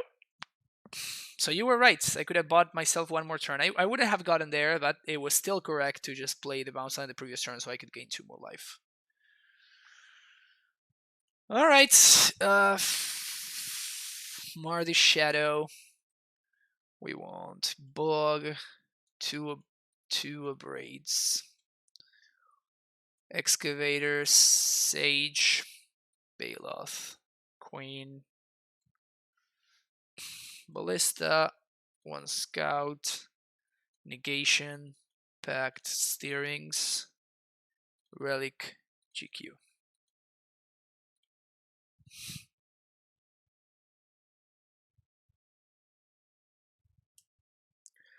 Hey, Rancy Flesh, how you doing? Oh yeah. We definitely have something in common, because this is also my favorite deck of all time. What a coincidence. What a coincidence.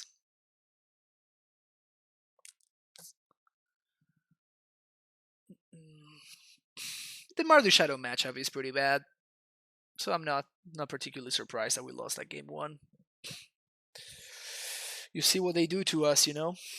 To be fair, like my keep was pretty greedy, and it just didn't work out. Like we would have beaten basically any other deck that is not Mardu Shadow, but like the fact that they had like triple discard spell into turn 2 Shadow, it was a little bit too much. If they have had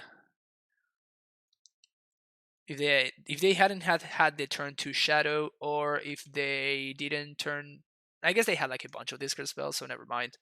It was just like if they didn't have the turn 2 Shadow. That's what killed us. Still, probably just the discard spells alone would have killed me anyway, because the top of my deck was not particularly cooperative. Most decks in Modern would lose to that, yeah. That's what I assume you said, Loyal Loveser. Yeah. I mean, there's a bunch of decks that don't, right? Well, is there? Is there a bunch of decks that don't lose to that? Maybe blue-white doesn't lose to that opener. Maybe. Fine hand. This is what I want in this matchup. Just like a bunch of redundant pieces and ramp spells. Just lands, ramp, and yeah, this is exactly what I want to see in this matchup. So we're gonna lead on turn 1 Scout and see what happens.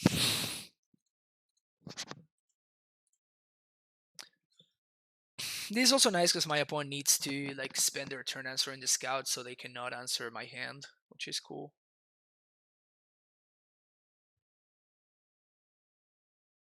There's the push, Dismember, Mishra's Bubble. Okay, so this tells me that this is my opponent's only land. And what did they target, me or themselves? They targeted me. Okay. They take the Azusa, so Scout survives. That's cool.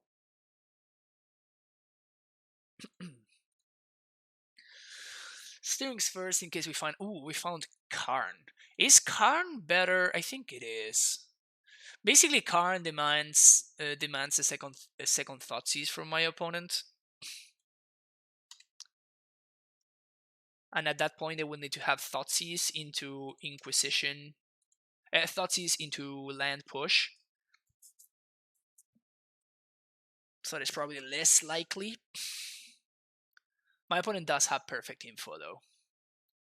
I mean, that's another alternative, and another reason for my opponent to play clearing on one, because they only have 2 clearings. Ugh, that's brutal. So there goes the Karn.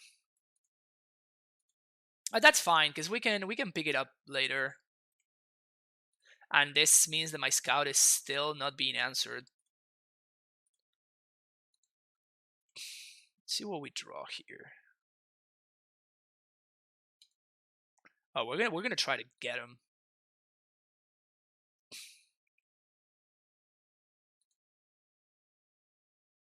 I could have attacked there. I'm not interested in making my opponent's shadows live, so.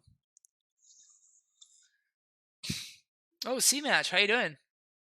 You used it again? Sweet. How did you end up going? What was your final result?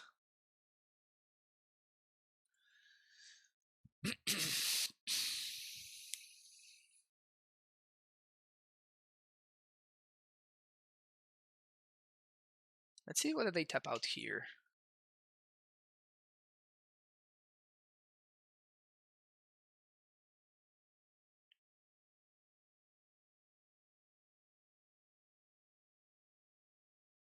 So this will probably be worse if my opponent has another discard spell post-combat.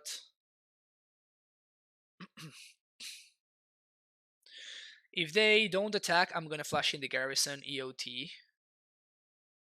If they do attack, I'm going to flash in the Gemstone Mana and I'm gonna grow the Scout. Dope. So if they have a Thoughtseize now, we get got, but that's fine.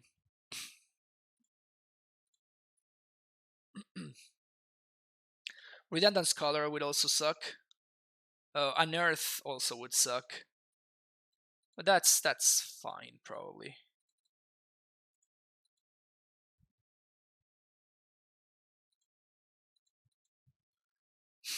Two 4 drops, started good with 2-0, won 3 games with Titan.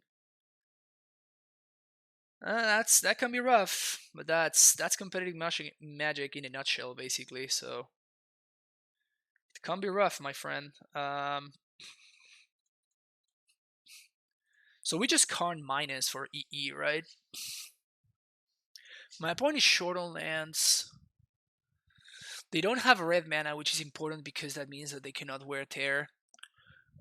We can also just Karn minus for Wormcoil. I feel like I like minus for explosives a little bit better. Because we can play it out and we're protecting it from like opponents.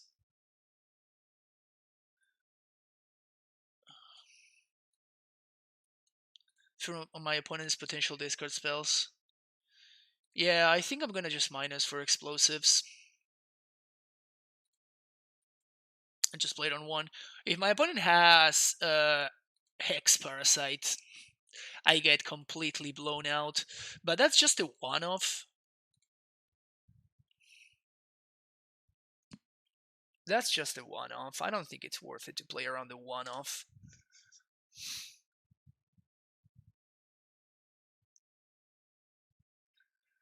Yeah, EE for Wormcoil was the other consideration, but like there's a lot of ways that EE for Wormcoil can work out badly for me. If my opponent has another Scholar, if they have Unearth, if they have Inquis, I guess it will need to be Thoughtseize. But this only is bad for me if my opponent has a land K command. Like they need to have, they missed the land drop last turn, and they would need to have exactly land plus red land, that is, plus K command, or land plus wear tear. But there's no like only white answer to engineered explosives. Well, that's 1 point of damage that I didn't take. They could have grown the shadow and just killed me that way. If my opponent gives me time with these explosives, I'm just not gonna crack it forever, basically. It's gonna be Scholar. Ha! Ha! Look at that! Just look at that! Oh, that's sexy. Oh, that's sexy.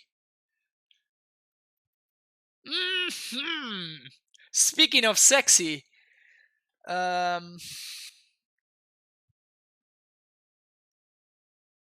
we just jam a Titan here, right? Yeah. And we're gonna get, yeah, this game is pretty much over, I would say.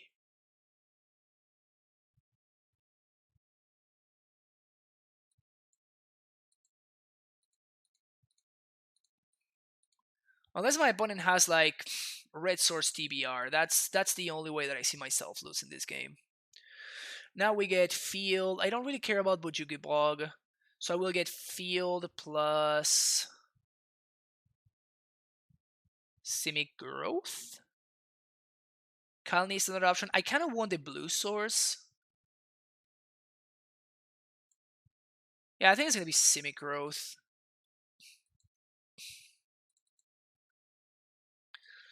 And I'm going to bounce the T-West.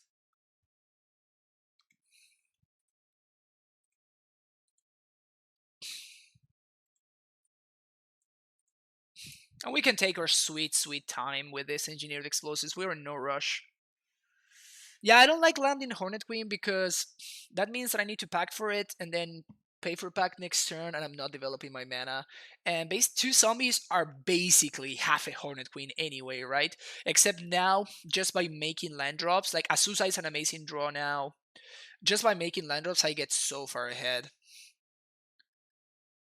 And we have Stronghold in play, so even my opponent cannot really go that low before they just die to random zombie beats. Even if they path my Titan here, which is probably one of the best things that they can do, I still have a ton of protection.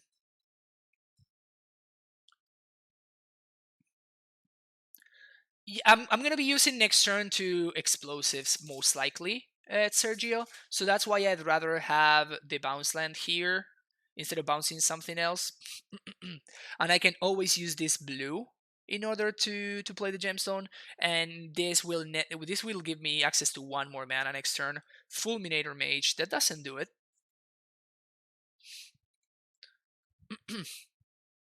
They probably need to fulminate my field, honestly.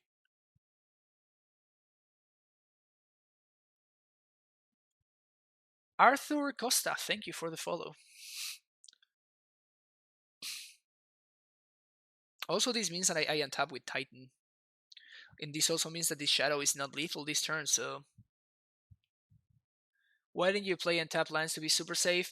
Dracuras, because we don't have an Amulet in play, so I cannot... There's no way that I can crack these explosives here, right? Like, I'm gonna be 1 mana short, regardless of how I sequence. An opponent concedes. Yeah, there you go. They were trying to figure out, is there one else I can cheese them out? And I'm like, nope, no, there is not. I can pay for Pact anyway, and I can crack this next turn.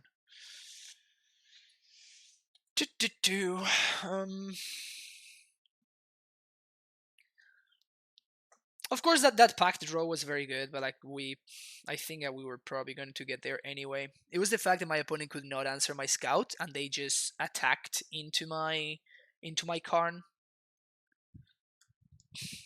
And plus in there for explosives was all sorts of trouble. Minus in there for explosives was all sorts of trouble for my opponent there. If I had minus for Wormcoil or instead, I would have been in a much worse spot. How you doing, Common Sense? The weekend was good. I wanted to stream the challenge and I wasn't able to because I got sick and I slept through it basically. But still, it was nice. Keeping all 3 Karns. Yeah, I mean you just saw why, right? Like Karn is just another threat that it's a threat slash answer, which is a nice thing to have. Like we have situations where we just play it out and minus for Wormcoil immediately. There's a situation where we play it out and we minus for explosives, and then my opponent attacks it, so they spend their turn there a little bit. It just I almost see it kind of like a tempo play, in terms that it pulls me ahead while still kind of forcing my opponent to spend resources on trying to answer it. And this is another fine hand against mid-range Shadow Black-Green X decks. I wish that I had an Azusa instead of the Summoner's Pact, But this is probably going to be fine. If they go turn 1 discard spell, this gets worse for me, obviously. But hopefully their discard spell is Scholar on 2. I think they play 6 turn 1 discard spells plus 4 Scholars. So it's a lot of hand disruption, but only 6 discard spells for turn 1. Yeah, I'm feeling much better. Common sense. Thank you for asking. All right, here we go. Turn 1, tap for black.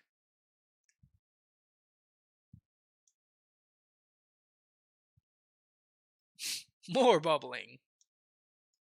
If they bubble me, which they did not, why would they bubble themselves there? Like, they don't have any shuffle effects anymore. That's weird.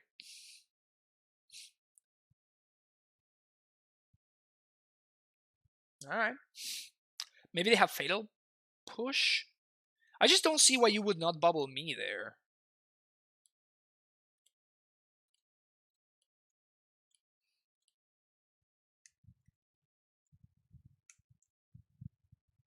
Yeah, that makes no sense. You get the free info, right? Like, let's say that you need to draw, right? So you cannot just like hold the bubble in play, but if you need to draw, you can just bubble me and get that free information. Like, you're gonna draw that card anyway, so like, what's the... Whatever. Not gonna talk anymore. I don't know what my opponent's hand looks like, but...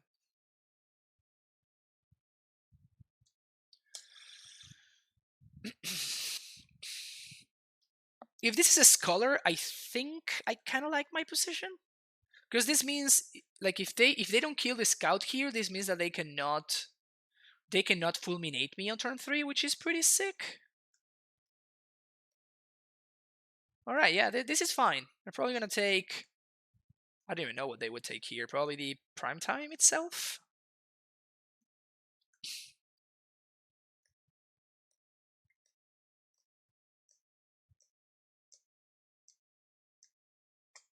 Yeah, but if they checked for a discard spell, like, they're drawing the card in my upkeep, you know? So the correct thing is for them to, like, pass the turn, and on my end step, that's when they crack. That would be the correct sequencing there.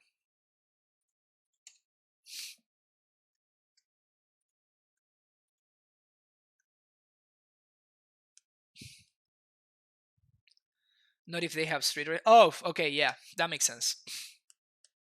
But if they had Street Wraith, they would have cracked it before knowing, right? Because like they want to crack main phase anyway if they have Street Wraith. So it's still not correct for them to do that.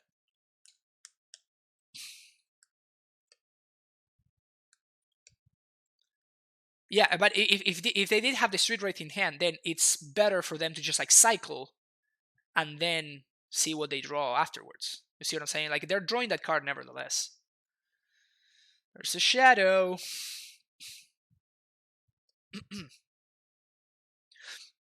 My opponent cannot fulminate me anyway because I have Scout.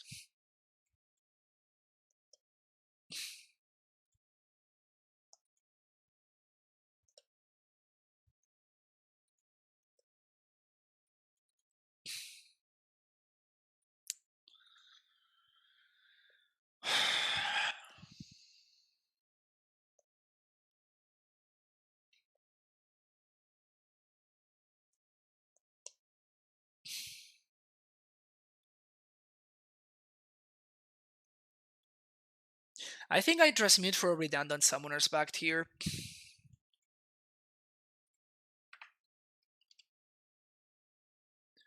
I want to use my mana, and I don't think I want to play out an explosives in the face of a potential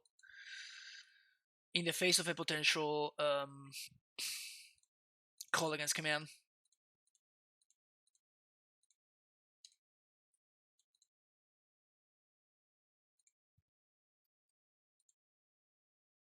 Just taking damage for no reason. Oh, they cycle. Wow, they must be desperate over there.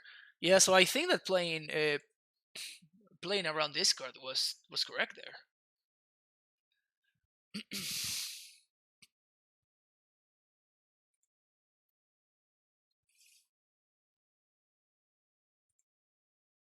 The worst thing that could happen for me here is probably Fulminator at this point. Definitely not blocking. Fulminator would be pretty annoying.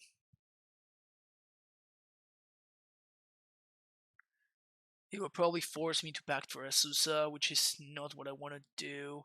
Another bad thing would have been like my opponent just playing TBR on Shadow, because that would mean that they have a second one and they want to get in their damage while they're getting good. So that would have also been bad for me. Yep, Bailoff is in.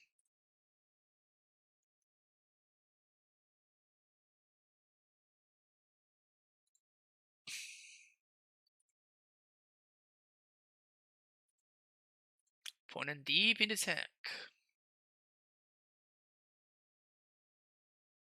Fulminator. The way that we play around Fulminator here is we just pass the turn. Dope. I play Amulet, have 3 mana. I play land, they fulminate it. Yeah, it's just not worth it. So the correct play here is to do this and activate Scout and play Gemstone Mine. This gives them no time to do anything. And I just get to resolve my Primeval Titan.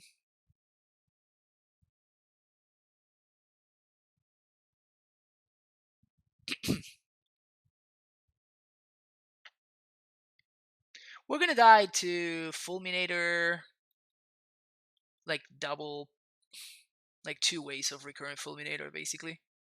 That's fine. Can't beat that anyway. Get a Primeval Titan in play. My opponent should have destroyed my land on upkeep.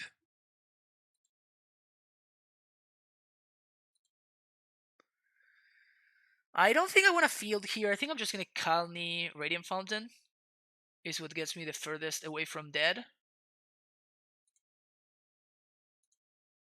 We already have a second Titan in hand. Of course, it gets got by a discard spell or stuff, but maybe I should have gone the Tularia instead of the Fountain.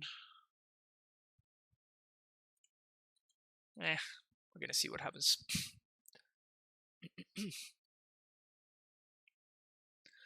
Opponent should have totally shortlined. Yep, yeah, that was the correct play.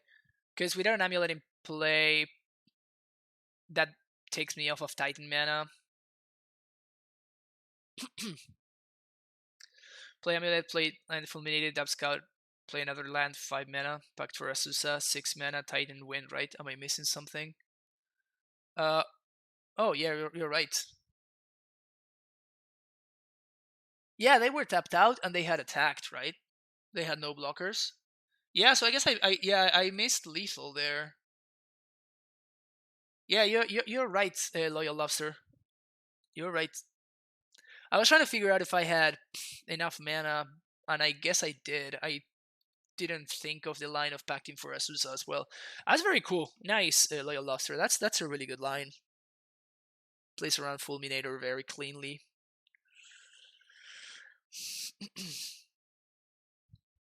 And now we just put ourselves potentially dead to like shock plus TBR. Yeah, that was lethal. Yeah, that was 100% the line, Loyal Lobster. That's cool.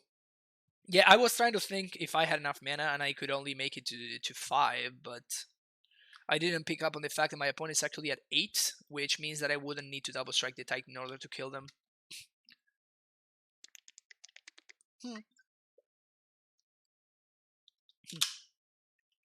Yeah, but they don't know about the amulet. I mean, not even I knew about the amulet, right?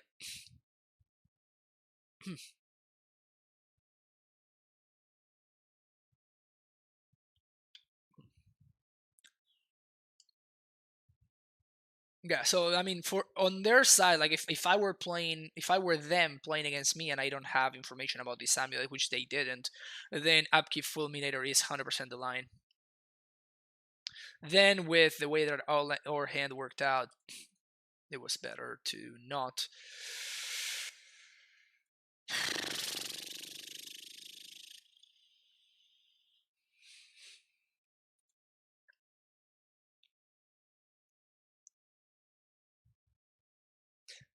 Did I miss a Mimikama?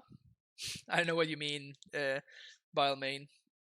If you mean me playing Saikama, then you didn't, because that card is unplayable. But somebody did well with it.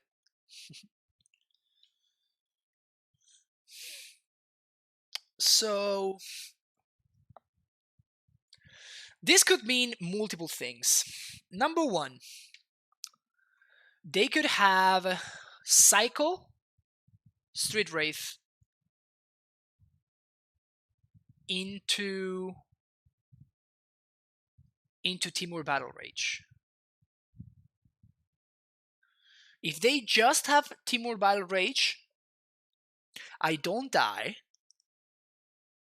because I'm going to take 9 and not even Bolt kills me. They already played their land, so I don't need to worry about that.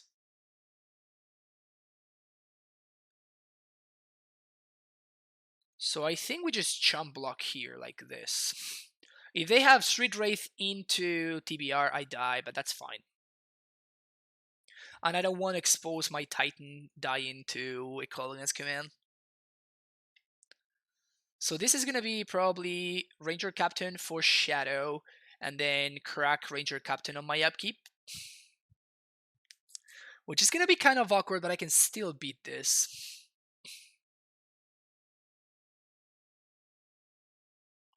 So I pay for Pact, I have 4 mana. But I'm going to get a bunch of zombie tokens.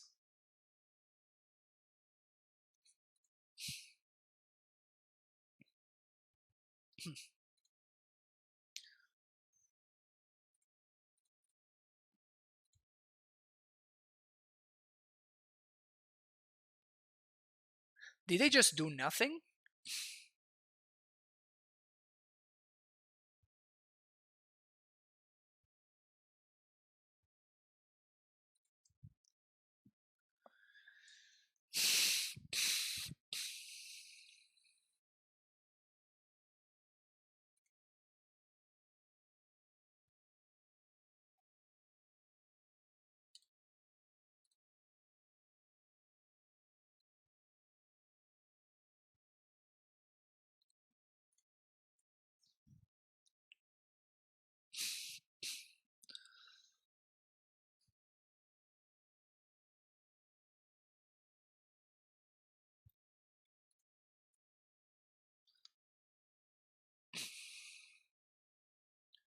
We're definitely getting Field of the Dead.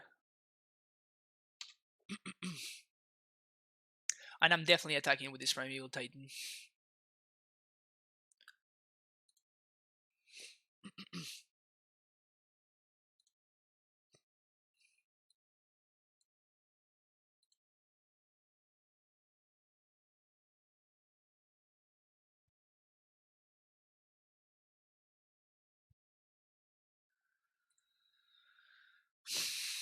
I can force the Fulminator activation.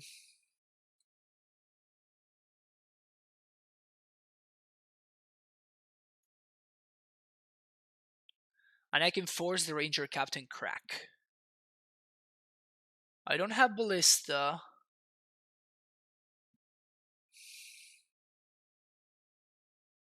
I think I'm gonna get Field of the Dead plus Sunhome.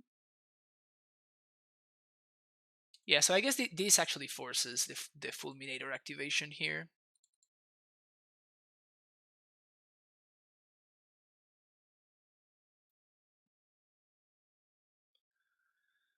It's a couple of Zombos.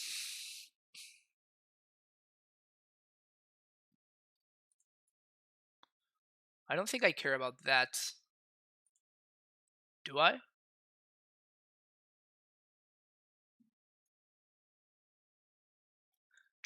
I kind of do. I mean, this is also kind of free, which is nice.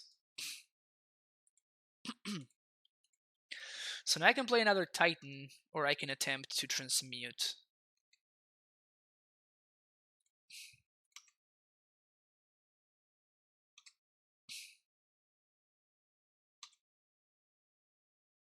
I cannot double strike though, so we'll see what my opponent does.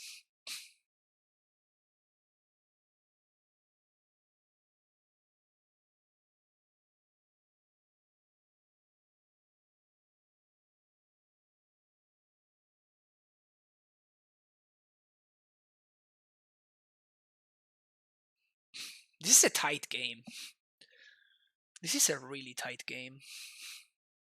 1, 2, 3, 4, 5, 6. So I can also Titan here.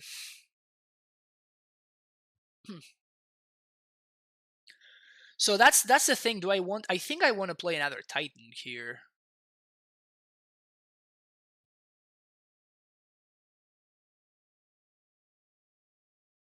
And make 4 more zombies.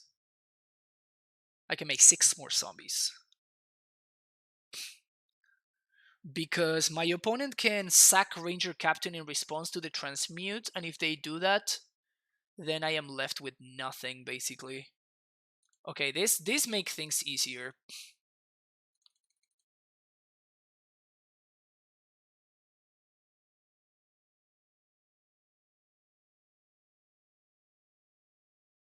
Yeah, this makes things way easier, because now I don't need to worry about the Ranger Captain anymore, so I just transmute for explosives, play it for 1, and just this solves all my problems. So this means that I can also trample through, which is kind of nice. Alright. Engineered explosives, x equals 1.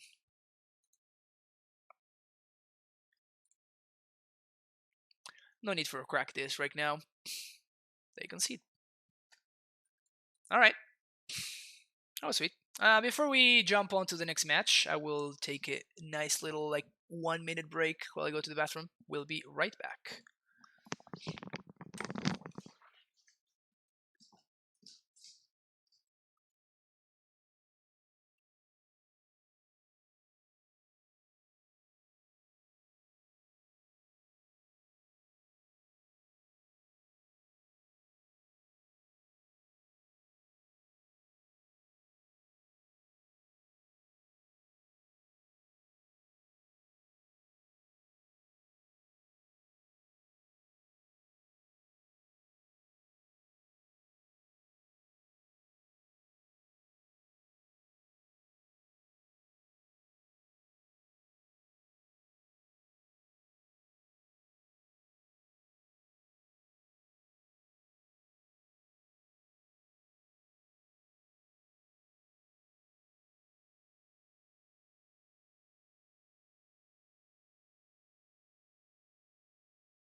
Alright. Let's move on to match number 3.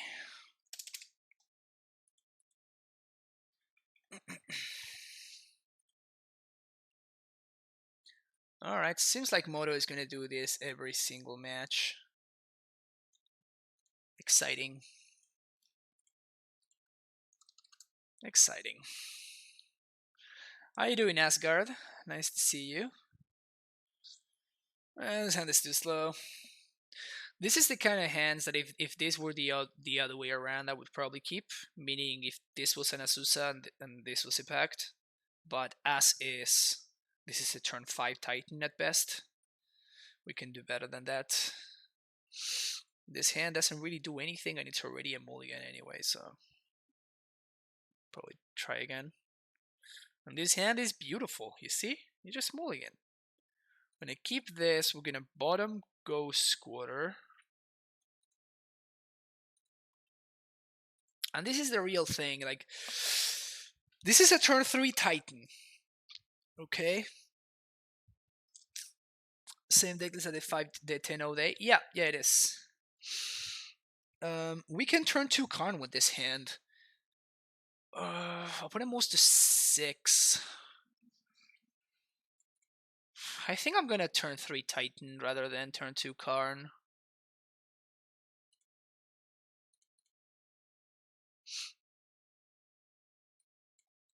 Ugh, we're playing against Overburn Tomb.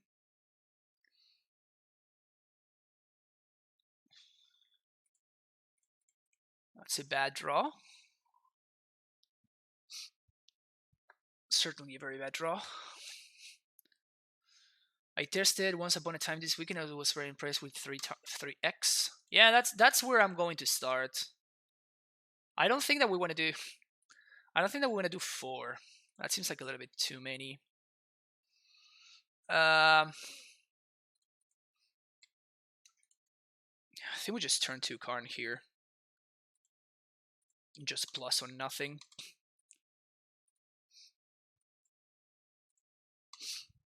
Multi 5, turn 2 Karn, turn 4 Titan.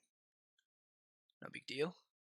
And this is kind of great because if my opponent spends resource, like if they spend their turn to answer my Karn, I just kill them. So I'm putting them in kind of a tough spot over there.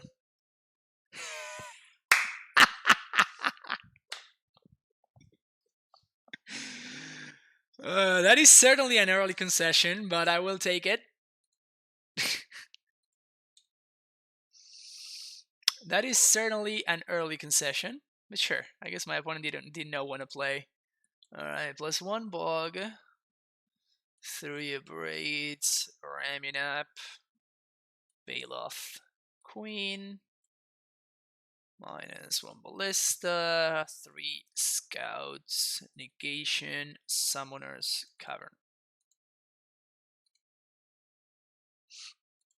You see, that's why you mulligan. The London mulligan is so good for Amulet. And that's why the deck doesn't do as well as it should be. And why more people are afraid of the deck is just like the mulligan decisions are not like if you looked at that I think that a lot of people would have kept that opener. And that would have been wrong.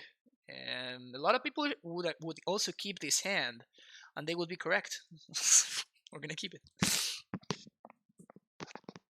We're ramming up over Crucible. I feel like Crucible works as a weak card with little downside. Yes, the downside is that you need to resolve a card in order to get access to the Crucible, and that's not something that we want in the matchup where we want this. In the matchups where we want this effect.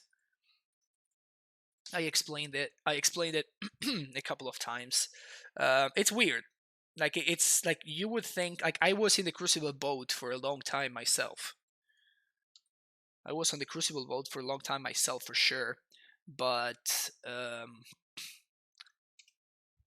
I did this. I made this switch, and I've been very, very happy with it. Turn 2 Abrupt Decay. One, any non-bounce land would be a great draw here.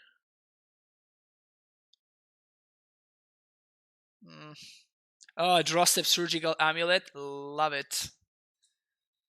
We can get it back with Karn. Value. Don't do this. If you're a Junt player, do not waste. First of all, do not bring Surgical Extraction in this matchup. It's not very good. That's mistake number 1. And if you're gonna Surgical something, Surgical the Primeval Titan. Do not waste a Surgical Extraction or an Amulet. Like you're already bringing a very mediocre card in the matchup. So don't waste your mediocre card by negating a mediocre card. If you're gonna use a mediocre card, make sure that you use it on the best card in the deck. No. That's why I did not play the bounce land, because if my opponent has Fulminator here, I get blown out. So what you do is you don't play a bounce land. Best draw right here is probably Untapped Source.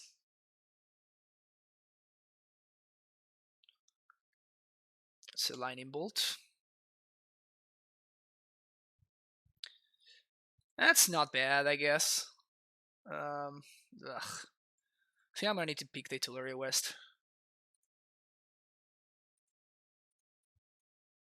No, that was a mistake actually. I should have picked the Vesuva, but I should have played the Vesuva copy in my opponent's stomping ground, probably. Yeah, that was a mistake. Yeah, I should have. That was definitely the correct play. Because the Vesuva represents a land that I don't mind getting fulminated, while also turning into a good land afterwards. So that was bad. Now proper sequencing goes like this: you play the bounce land first. You play this. You bounce the Gemstone Mine. You play your Azusa. You play your Gemstone, then you play your last bounce land. This way your opponent does not get priority to destroy your Azusa before you do this. And I'm going to take the land here, because if my opponent fulminates me, next turn I can ramming up. I can Karn minus for maybe even an Amulet, honestly. Like in the current situation, discards a card to damage to any target. That's fine. So my opponent just chose to lose the game. Is that what happened? Sounds so odd, right?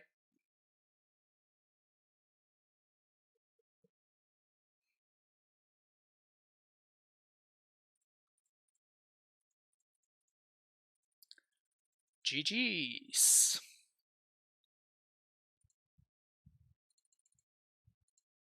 Just primetime them. I mean, just primetime them, you know? So Bog has no value. Field is some reasonable value. I think I'm gonna go Field Kalni here. Yeah, that sounds good. And unfortunately, I'm not gonna be able to play this Tolaria West here. Now, if they trophy the Titan, we get field value. Surgical Impulse Hogak Modern. Yeah, this I don't agree with my opponent's plays and my opponent's sideboarding decisions there. But that's fine. Hopefully they learn not to bring in Surgical Extraction against Amulet. Or if they do, not to Surgical my Amulets. But yeah, I mean, Amulet is a weird deck to play against. I do understand that, you know, if you're not familiar with how the matchup plays out, it's not an easy one to figure out on the fly. A lot of things that look important, which really are not.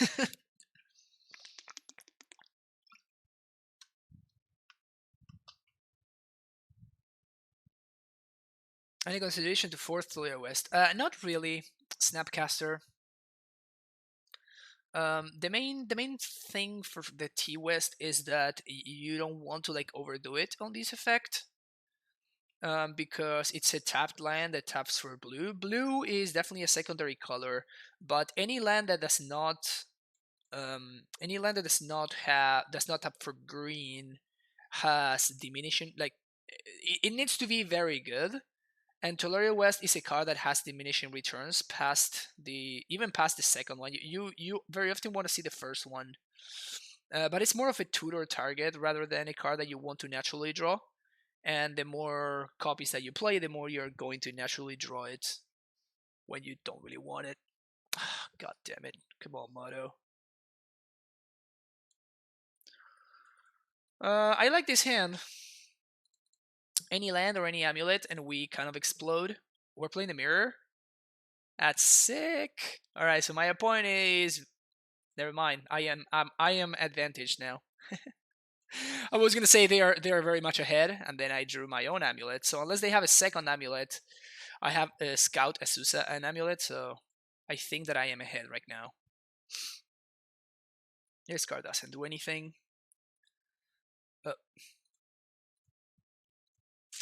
Kyle Branch 19, thank you for the follow.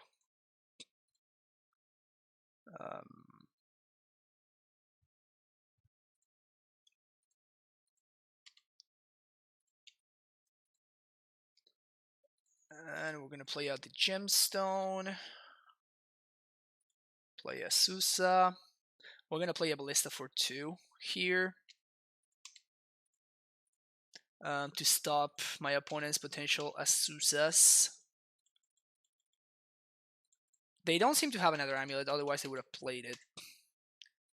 And now we can play around them having something good over there. A mirroring start to this match, yeah.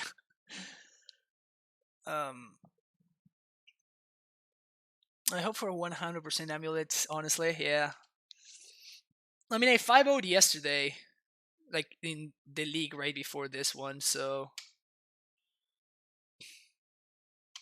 Alright, so my opponent not representing main the path. They can't have Pact of Negation, which is also good for me. So this is looking pretty good for us. I can 16 them. There's not a lot of value in that. I'd much rather have access. Oh, that was a mistake. Actually, I should have bounced this instead. Probably gonna be a minor misstep. Bodos Garrison and Ghost Squatter. We did Pact for this Titan. That's something to be aware of.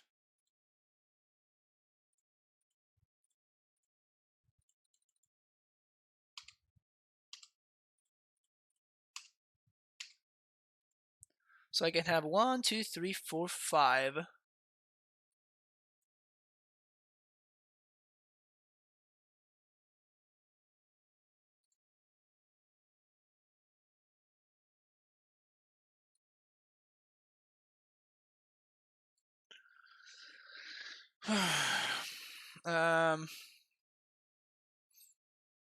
I don't think... Yeah, my opponent's Titan are going to be much worse than mine. So I think I'm going to Tolaria West Vesuva copying the Ghost Squatter. That seems correct to me. Can I Explosives on 1? I don't think Explosives on 1 is very good. Oh, I guess that's lethal, yeah. You guys are right. I guess I'm gonna go for lethal instead of making my cool plays. Never mind.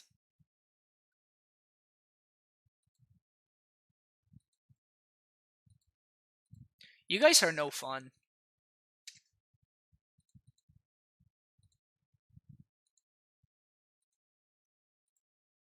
You guys are no fun.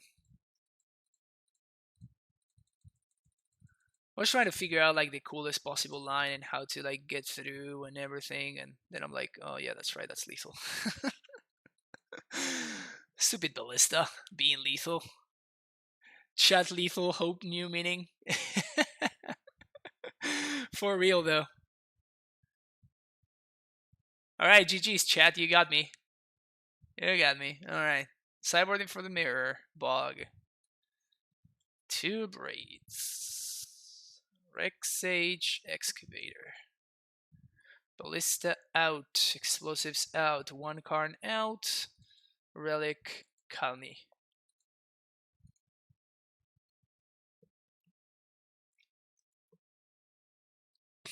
Their Titans are real bad because they're dead.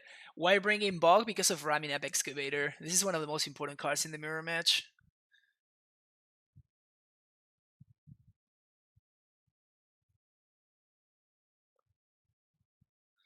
I'm definitely going to probably try out this list of Regato. Yeah, 100% I recommended Kyle Brunch.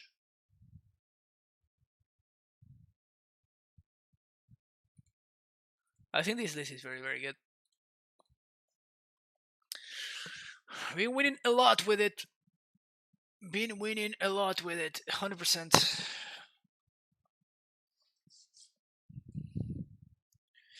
I think we had a very, very poor league in the last stream.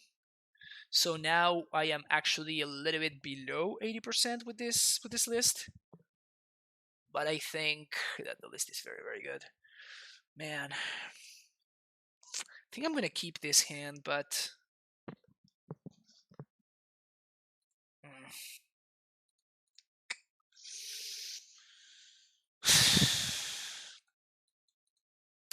I think it's a keep, but it's like we need some help. If my opponent has like a normal draw, like if they have a hand like this, but they are on the play, they're definitely going to be advantaged. It's nice that this hand blanks Pact of Negation. That's pretty cool. But why negating the sideboard over Veil of Summer? Which card would you rather have against Scapeshift and Tron Hatsu?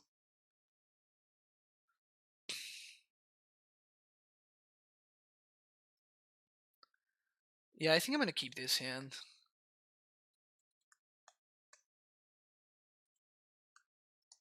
I did some testing with Veil of Summer, and I was very unimpressed with the card. That's a bad draw. I guess it's technically correct to name Shaman here because it can cast Rex H. So we should have named Shaman, I guess. Yep, this is the kind of draws that I was worried about from my opponent. Feel like those matches are favorite for Amulet, and so is like what decks are you bringing in Veil against that is not favorable for Amulet? Like I'd rather have cards that I can bring against Neobrand, that I can bring against Storm, Twiddle Storm. Negate is so much more flexible.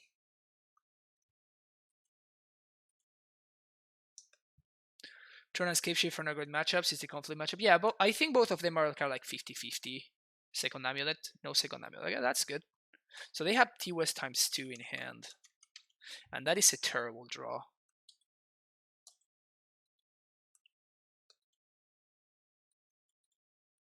We could not have a Susad there. I think I need to play out the semi-growth though. This is gonna be a super slow Titan. This is a turn 4 Titan against my opponent with a. Honestly, I kind of hope that I steerings into. It's weird. I want to steerings into engineered explosives, which is very awkward to say, but it's the only way that I can keep up with my opponent because I'm gonna have a Susa, and I guess they don't.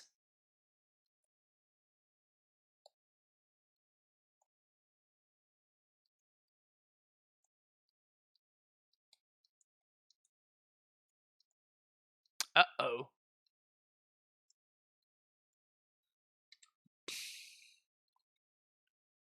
Yeah, the fact that if they have a Susa, that they could have played like a Tularia West and like develop their mana instead of this worries me a little bit. Uh-oh. Okay, so we're probably dead next turn.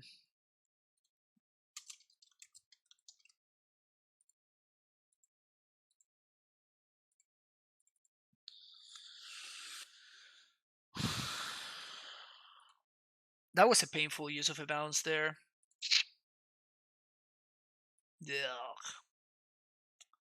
1, 2, 3, 4. I can Karn, but Karn doesn't do anything.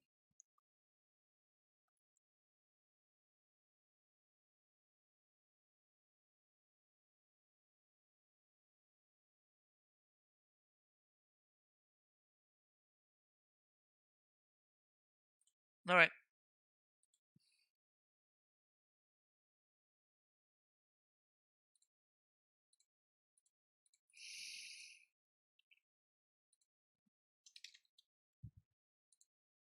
Yeah, I think we're just dead. 1, 2, 3, 4, 5, 6. And we can't even draw an amulet. Yeah, Needle would have prevented me from dying, but I was short 1 mana. And I guess I'd rather not show them Karn.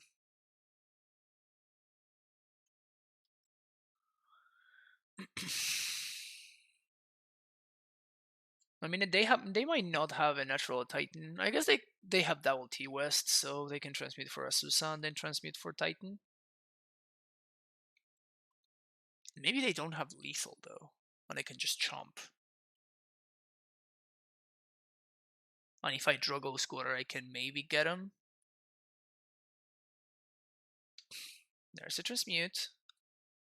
Oh, they have exactly enough. Oh, yeah, that's right, because they played a balance. I'm stupid. Yep.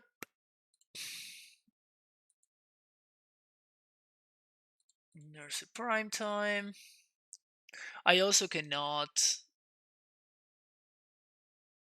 like, I can't really stop them, meaning I cannot prevent them from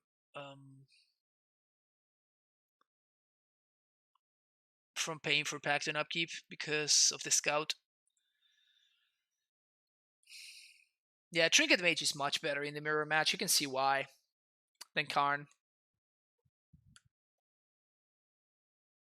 Sim Force of Vigor better than Rex Sage. You could kill Amulets as a surprise. I mean, yes, but no at the same time. Because Rex Sage we can pact for, and sometimes you do. Like, we only play a single force, and having to like transmute for it, it's not great. One thing that I could try for the mirror match is just to side out the Karns. Let's try that out right now, actually. So we're gonna side out the Karns. We're gonna be bringing in a Braid. Well, I guess that's something I would do on the draw.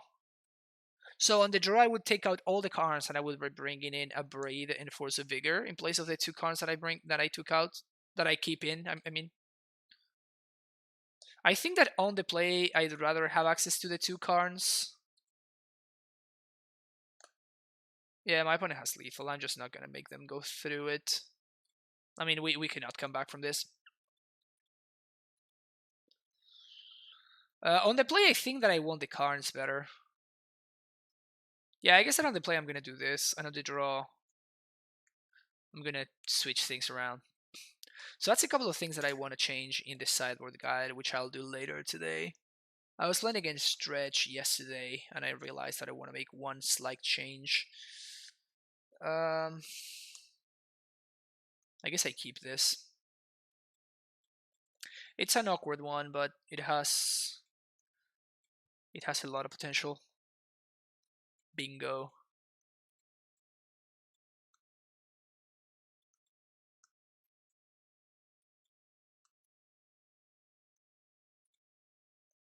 The Amulet.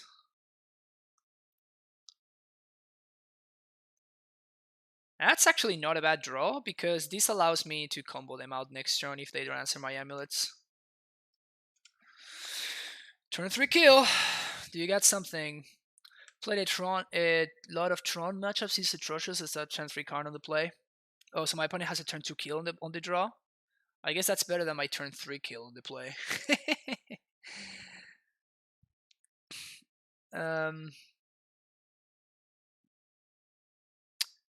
Bad for the Tron side. Yeah, I agree that we are. I don't think that we're too favored in the Tron matchup, but we're definitely like slightly favored for sure.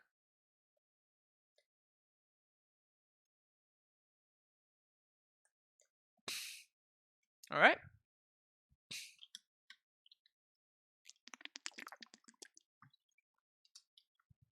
Our turn 3 kill on the play was outplayed by my opponent's turn 2 kill on the draw. I guess maybe if they have to pact for the Titan, they cannot kill me. Because the Vesua is in play. They're out of land drops. Oh, they have a natural Titan. Yeah, so this is actually a turn 2 kill. Let's see if my opponent plays it correctly. They need to get Semi-Growth Chamber plus Tolaria West.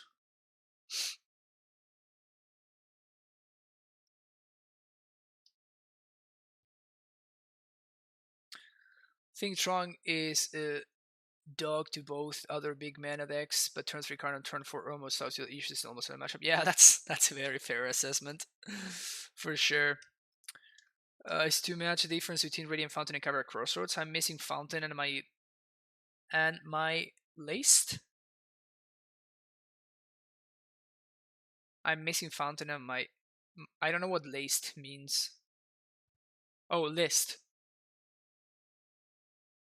I mean, I prefer Radiant Fountain in this version of the deck for sure. But, oh, what is my opponent doing?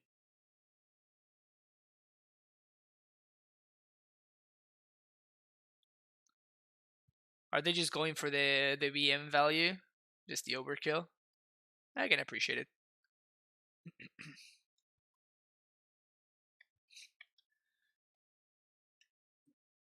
Radiant Fountain would have kept us alive. Gotta hate the Amulet Mirror. It wouldn't have kept us alive, I don't think. What is going on?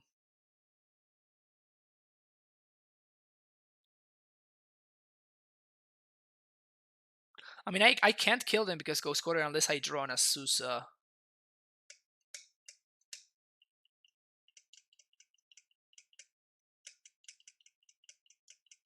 I need to draw Azusa. Azusa? Ghost Quarter.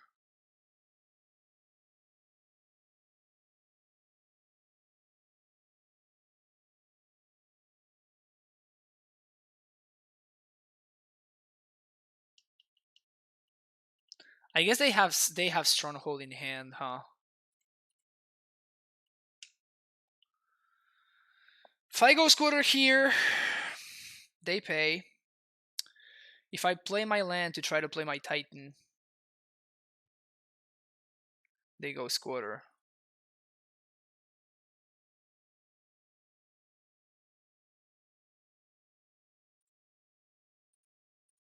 I guess I force the issue.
Okay, we're gonna try to go for the cheese. We're gonna try to go for the cheese, and we're gonna see if this works out. Check this out. My opponent needs to Ghost Quarter me right now. Ugh, they were smart. Damn it. Yeah, they were smart. So what I was going to try to go for was the cheese play. I was going to do this. Transmute for Azusa. I guess I couldn't double Ghost Quarter anyway.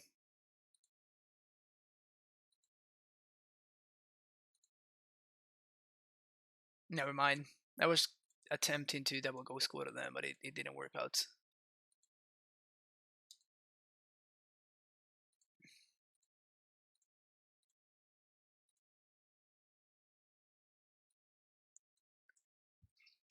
Yeah, I just don't have enough mana to do anything, so we're just gonna pass. Which is dead.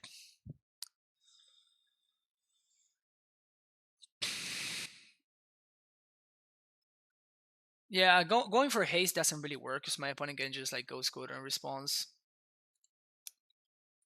Yeah, so they had naturally drawn their Stronghold. That's why they couldn't go for it. They naturally drew the Stronghold on the Vesuva. It's probably gonna be lethal here.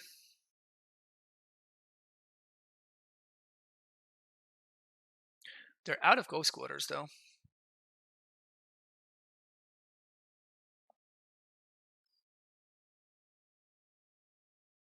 They don't have Sunhome? What the hell? What is going on here?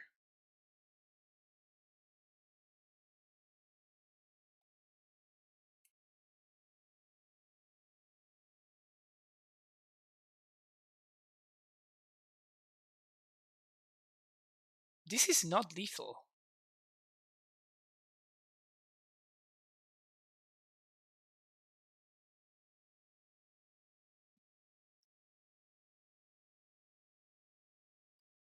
Oh, they have 2 triggers. My bad. My bad. My bad. I'm like, what is going on? It's like, oh yeah, they have the second one. I totally forgot that my opponent has 2 Primeval Titans in play. Okay, yeah, we're dead. Can I block? I take 12, 18, 19. Oh no, they have no, but they don't have that with white. Why didn't I get a gemstone? They have so much floating mana that they're not gonna be able to use, and now they cannot activate Stronghold. So I jump here. I guess they can pact me. No, but they bounced. I am very confused by my opponents. I guess they're just having like weird sequencing, but they still probably have this.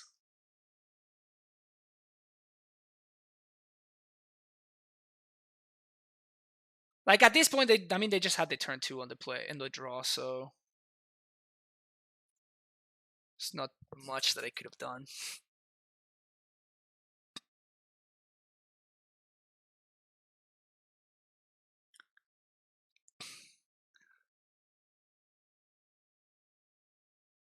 Why would I block Azusa? If I block Azusa, I take lethal. This bad boy's trample.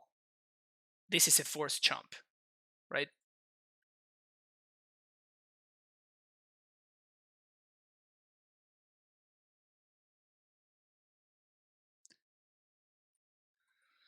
So if I had drawn Azusa there, I think I had a shot.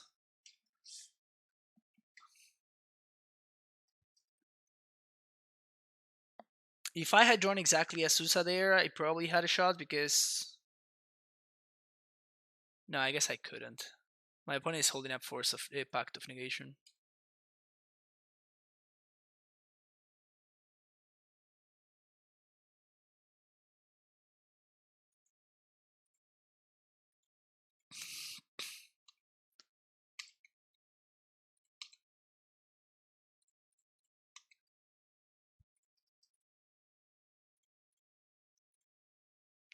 We are dead. Give my opponent the GGs. Keep on trucking. I think my hand was definitely very good, but my opponent's hand was significantly better than mine. They had some strange sequencing things going on, but it just didn't matter. Like they were so insanely far ahead that it just didn't matter.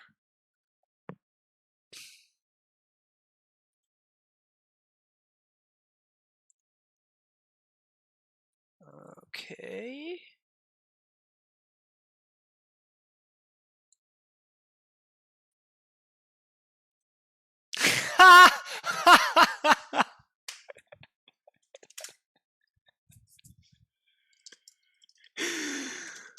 Wow.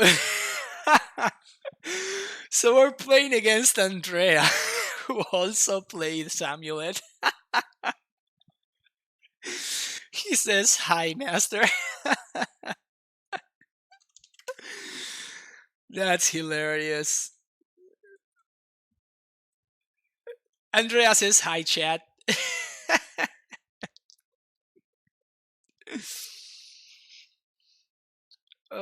That's funny. Called you master, not senpai. Is a mulligan. This is a bad keep. This is a bad keep. Bottom the redundant Azusa. Oh, we're not playing the mirror. Okay.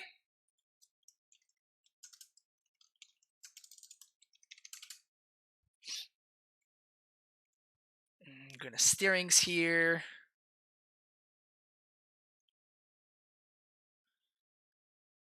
Top 10 anime betrayals. We're gonna get an amulet here. It's still a turn 4, but this speeds us up considerably. And actually having access to the Pact of Negation is not terrible.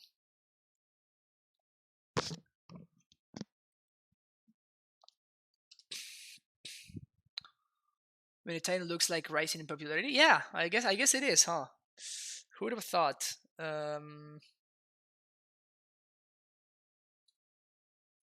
Certainly we play Amulet here.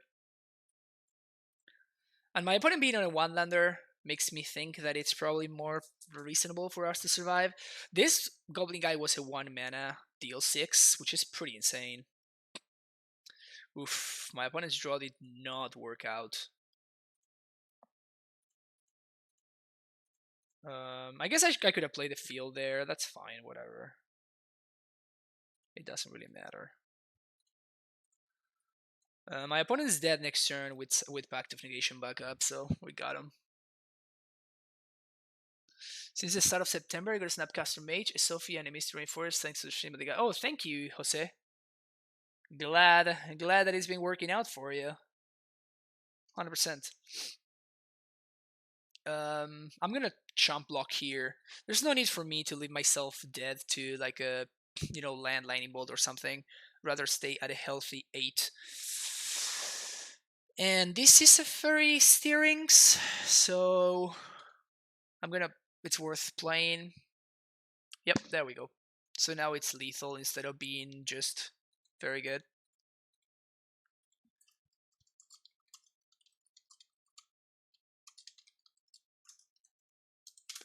I'm just telling my opponent that their deck should be playing 28 lands so they can hit the land drops.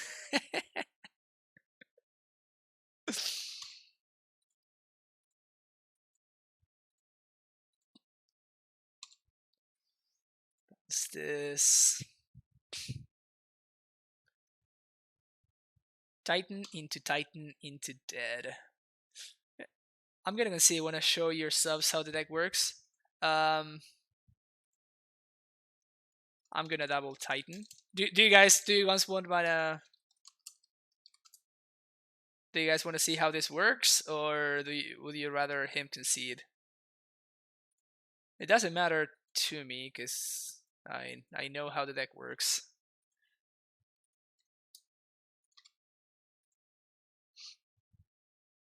All right, this is burn. Gonna go up. +3 of raids. 1 sage. Whoops, not that one. This one. 1 Baloth. -1 ballista. -3 Karn. -1 relic. Look at this clean sideboarding. If only there were a way to get access to a sideboard guy that could help me sideboard with this very complex deck. Really, chat? Wow, I'm very, very happy that you asked. So if you are a subscriber, you can join, which you can sub right there with that link. If you join my Discord account and you link your Twitch and your Discord accounts, you can get access to the exclusive Cyborg Guide for subs, which can help you beat decks like Burn, Jund, etc. Basically any deck that you can ever think of, it's covered there. How much mana does Amulet let you produce? A Titan. That's funny. I never heard that one. No coil. No, I think that Wormcoil is kind of a trap. It's a very expensive card that. By the way, I think I'm going to keep this hand. It's a little bit awkward, but this is a potential turn 3 Baloth with Pact of Negation, which is nice. And we have a lot of way that this hand gets even quicker. But the reason I don't bring in Wormcoil is the fact that it's very easy for my opponent to play around it. They can attack with their dorks and just kill my dudes and shatter the Wormcoil response. They can just path it, leaving no value behind. They can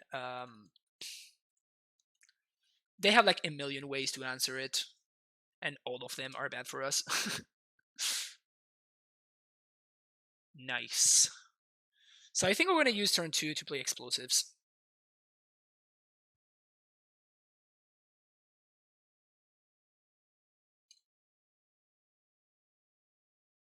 We're going to eat the bolt here.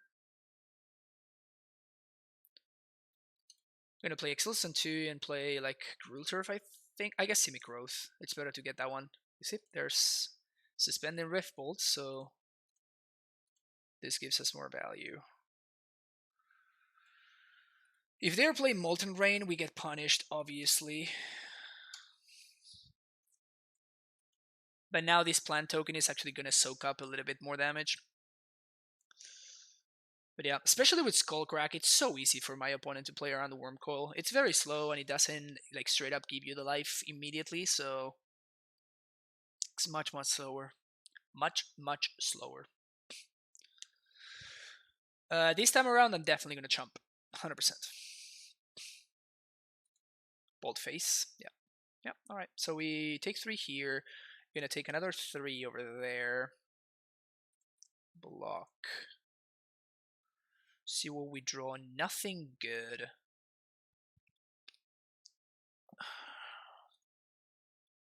So if my opponent has Boros Charm, what happens?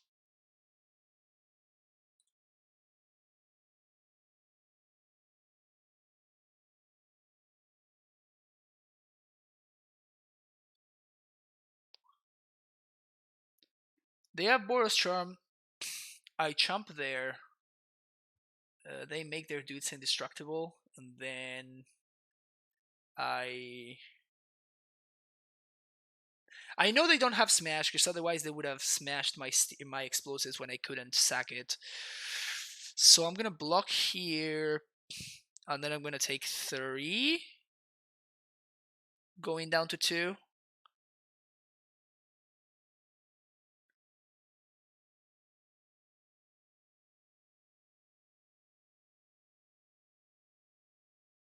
So I guess that's a fine exchange. It also forces my opponent to use their mana on their turn, which means that my Baloth is more likely to gain me the life.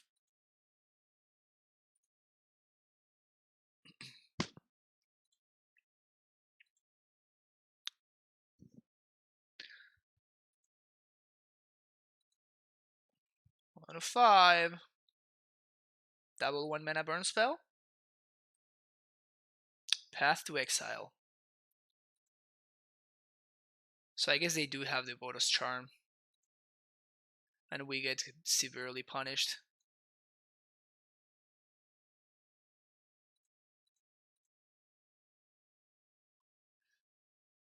Yep. Bad beats.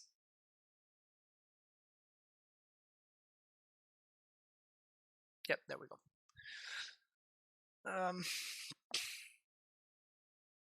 Yeah, so they needed to draw the land there. Otherwise, I was going to be able to chump block.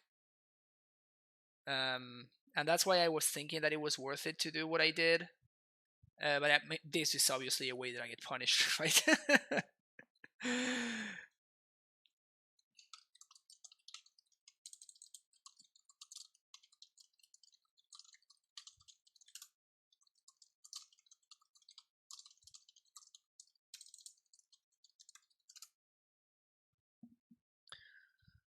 Is there anything we can do to improve against Infect? I've seriously actually had nightmares about that matchup. Yes, you can play like more 1 mana interaction, so Path to Exile is better than a Braid, I think, in that matchup. And play maybe more Ballistas. This is by far the best card in the matchup, so maybe you can play more Ballistas. Just get lucky. That's the other recommendation that I can do, that I can make. But I don't think it's like good enough to be worth it, and I think playing cards like Melira, it's just not worth it.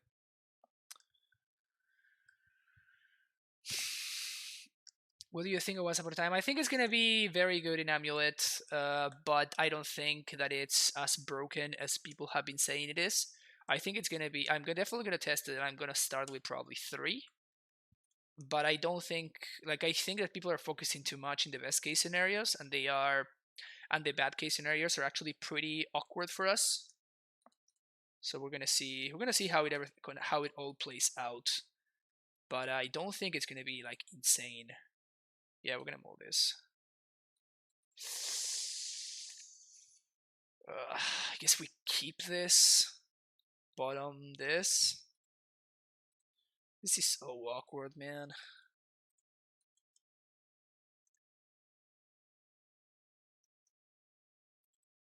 I think it's worth keeping this hand, but I'm not happy about it. Like, I just don't want to go to 5. Lava Man. Not seen that one in a while now. Gasolina. That's actually not a bad pickup at all. So this hides the fact that we have an explosives, which is nice. So if my opponent overextends into it, we can blow them out very nicely. And if not, we can just like start playing out our advanced lands and gaining life. There's a Gobbo. Please play another 1-drop. Sick. This is why I was thinking that it was such a good draw. Like, it's innocuous, but having drawn that Radiant Fountain was actually great for us. We chumped the Gobbo down to 20, and now I am actually I do care about not getting blown out by Boros Charm, so just gonna do this. Jebaited.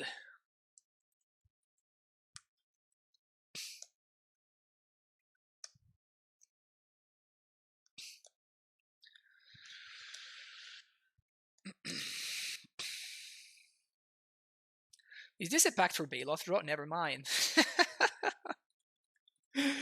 Wow, this hand turned out insane.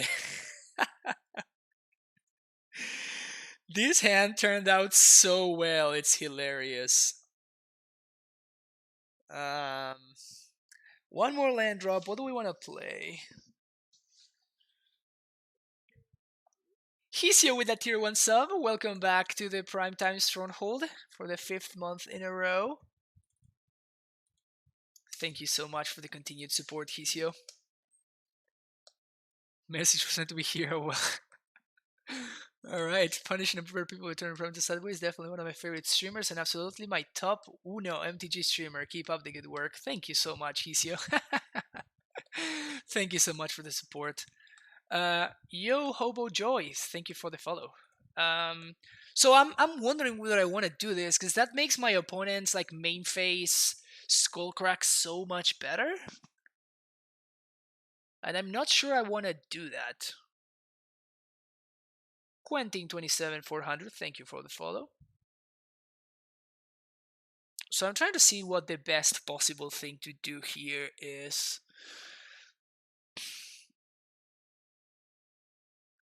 Blakey Geary, thank you for the follow. Yeah, I think it's gonna be that. I guess it forces my opponent to not use their mana on their turn. So I'm actually going to attempt the chomp with the Azusa here. The problem with this is it doesn't leave me with a bounce land in hand, which can be awkward.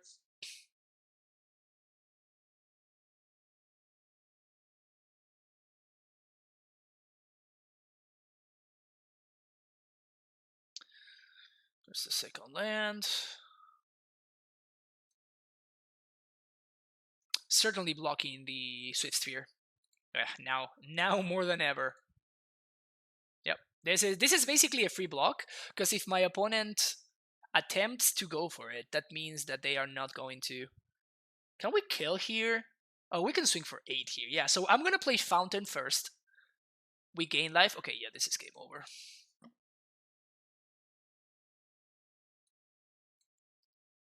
Primeval Titan.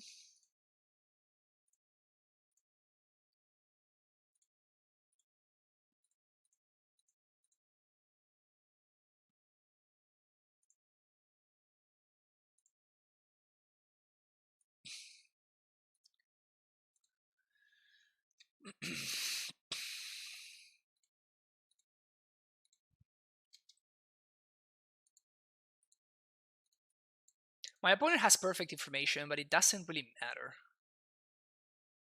I don't think they can beat. Yep. This is not a good path to exile, I don't think. It's much better for them to do it on their turn so they can get a free Swift Spear trigger. And I was going for Summoner's Pact anyway there. Like, there's no way that I was going for... There's no way that I was going to go for a Pact of Negation, so... Oliver D with a Twitch Prime sub. Thank you. Oh. No, convert it to a Twitch Prime to a tier 1 sub. Thank you so much, Oliver D. Really appreciate the support. Thanks for converting your sub to a tier 1 sub. I've been charmed.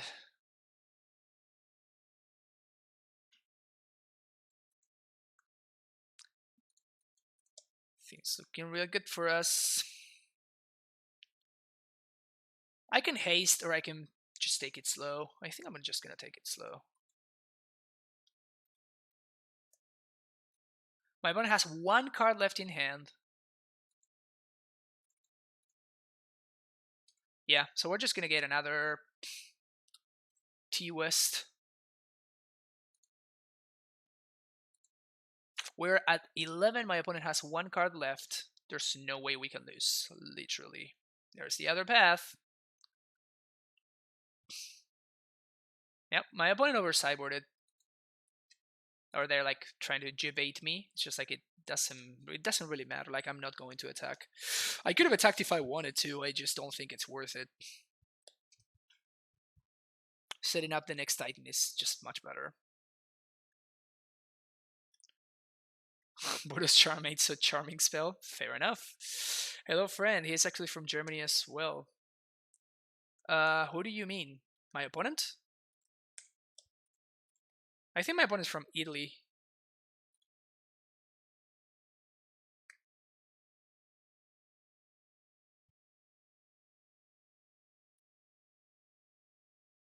Probably holding palm. Okay, so this means... So this is nice. Yes. So we transmute. We see what my opponent does. They don't do anything. So then we get Pact of Negation. And this gives me a clean attack, even through Deflecting Palm. Not worth it to double strike, though. Just gonna set up another Primeval Titan.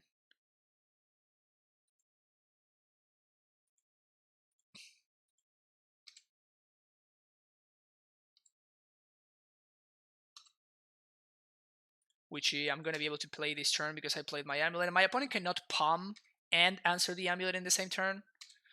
So this is easy here. It's academic at this point. Just play the Redundant Azusa. Play this 1 time.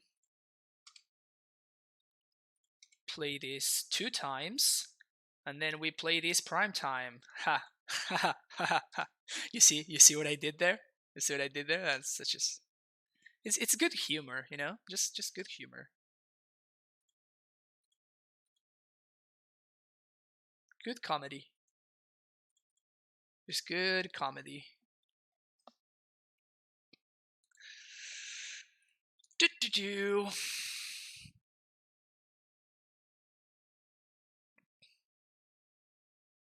Ah, Oliver. Oliver is German. Here we go with the skull crack. If they skull crack me here, yeah, this is fine. I'm not going to pack this. They just concede. Alright. GG's. 4-1. 80% win rate Amulet continues to deliver exactly that.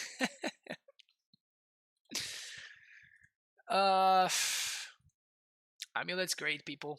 I don't know what you want me to tell you. Amulet won all 5 matches. Those are facts. Those are facts. We only lost the mirror match. So I'm still getting over the sickness from the weekend, so my throat is not at 100%. So I think I'm gonna cut a little bit short today. I'm gonna be back tomorrow with two leagues like I often do, but today I want to like take it a little bit easy. We're approaching 3 hours of me streaming and talking, so I think this is it's a fair amount of content. So how did I not realize till now that Steerings and Karn? Oh yeah, Tarmogoofy. That's a key. Like, Steerings is much better in this version of the deck than in any other version of Amulet, really.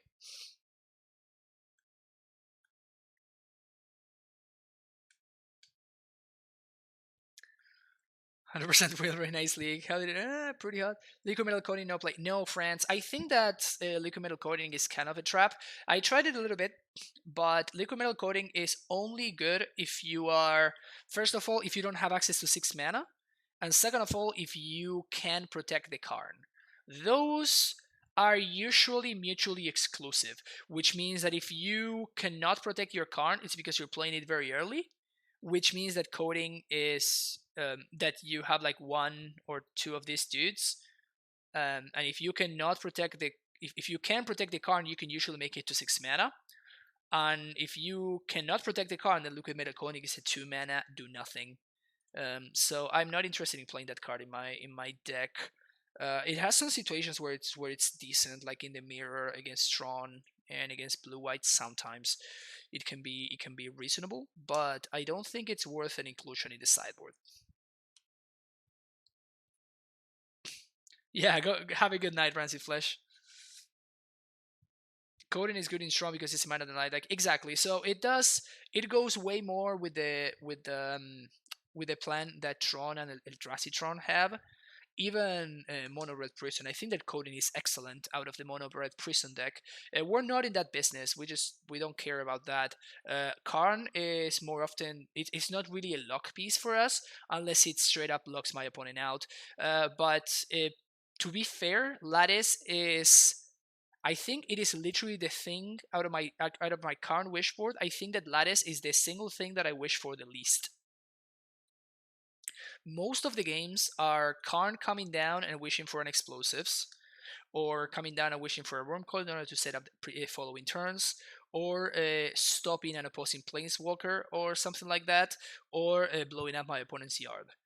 Karn very rarely goes and gets the Lattice, so we're not a lock deck really. Same thing with Ensnare Bridge. We saw a list at the beginning of the stream. I went over like all the lists that did well over the weekend, and one of them was playing Ensnare Bridge in the cyber, which I think it's a mistake. It's really hard to pull that one off because we have so many high casting cost cards, and we have so many like these cards are not easy for us to get rid of. Plus the fact that we play bounce lands, so like all of these cards make it really, really hard for us to empty our hand. So even though in theory, it should be a lock prison, a lock part of the Karn wish board, it just doesn't play out like that in my experience. European meta Tron's tier 1. If you want to be Tron, you can play Morning Gates, you can play Tectonic Edge. Like there's a bunch of other options that I think that are considerably better than liquid metal coating.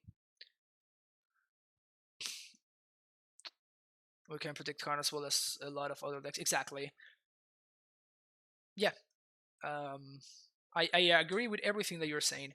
Silent Arbiter would make more sense in this deck. Yes, and I did test it at the beginning. It just didn't work out. Like against humans in decks where you want that effect, then your opponent would just like bounce your dude, just like Reflector Mage it or whatever, and it's just like, well, like I tried.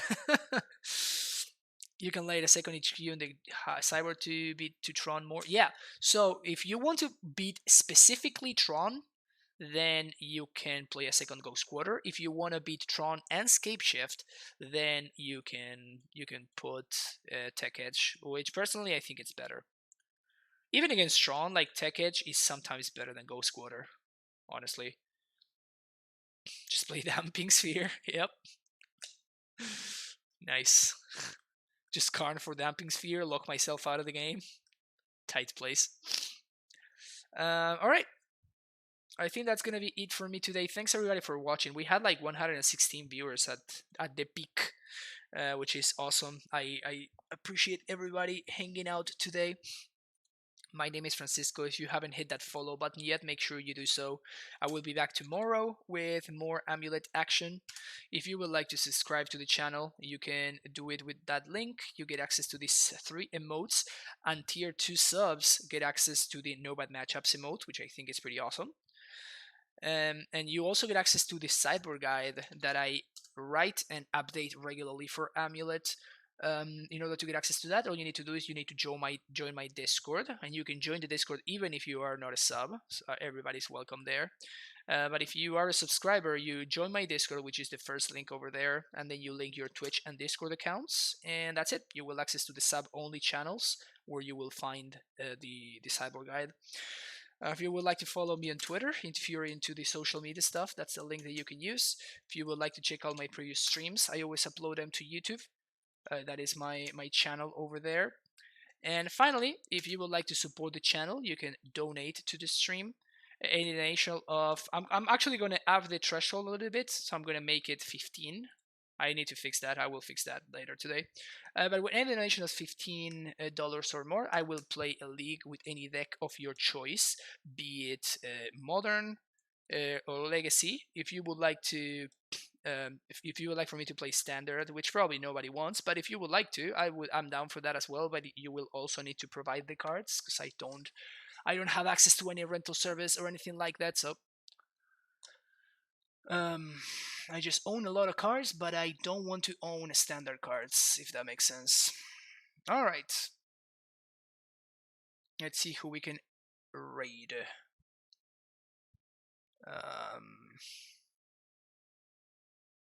Okay, we're gonna raid Eric Landon. Great streamers, streams mostly legacy, and if you are not familiar with his content, make sure you check him out. How much for you to put Drydaber in all your list for a week? So it would be, Santelmo would be $15 per league. So if you're down to do that, I'm open, and I have played way memeier things in the past, so I'm not afraid. I'm not afraid of your of your Drydaber memes. But yeah, if anybody wants to get in touch with me, you can get in touch with me through Discord, Twitter, anything. I'm very easy to reach. So see you tomorrow, and have an amazing rest of the day. Bye bye, everyone.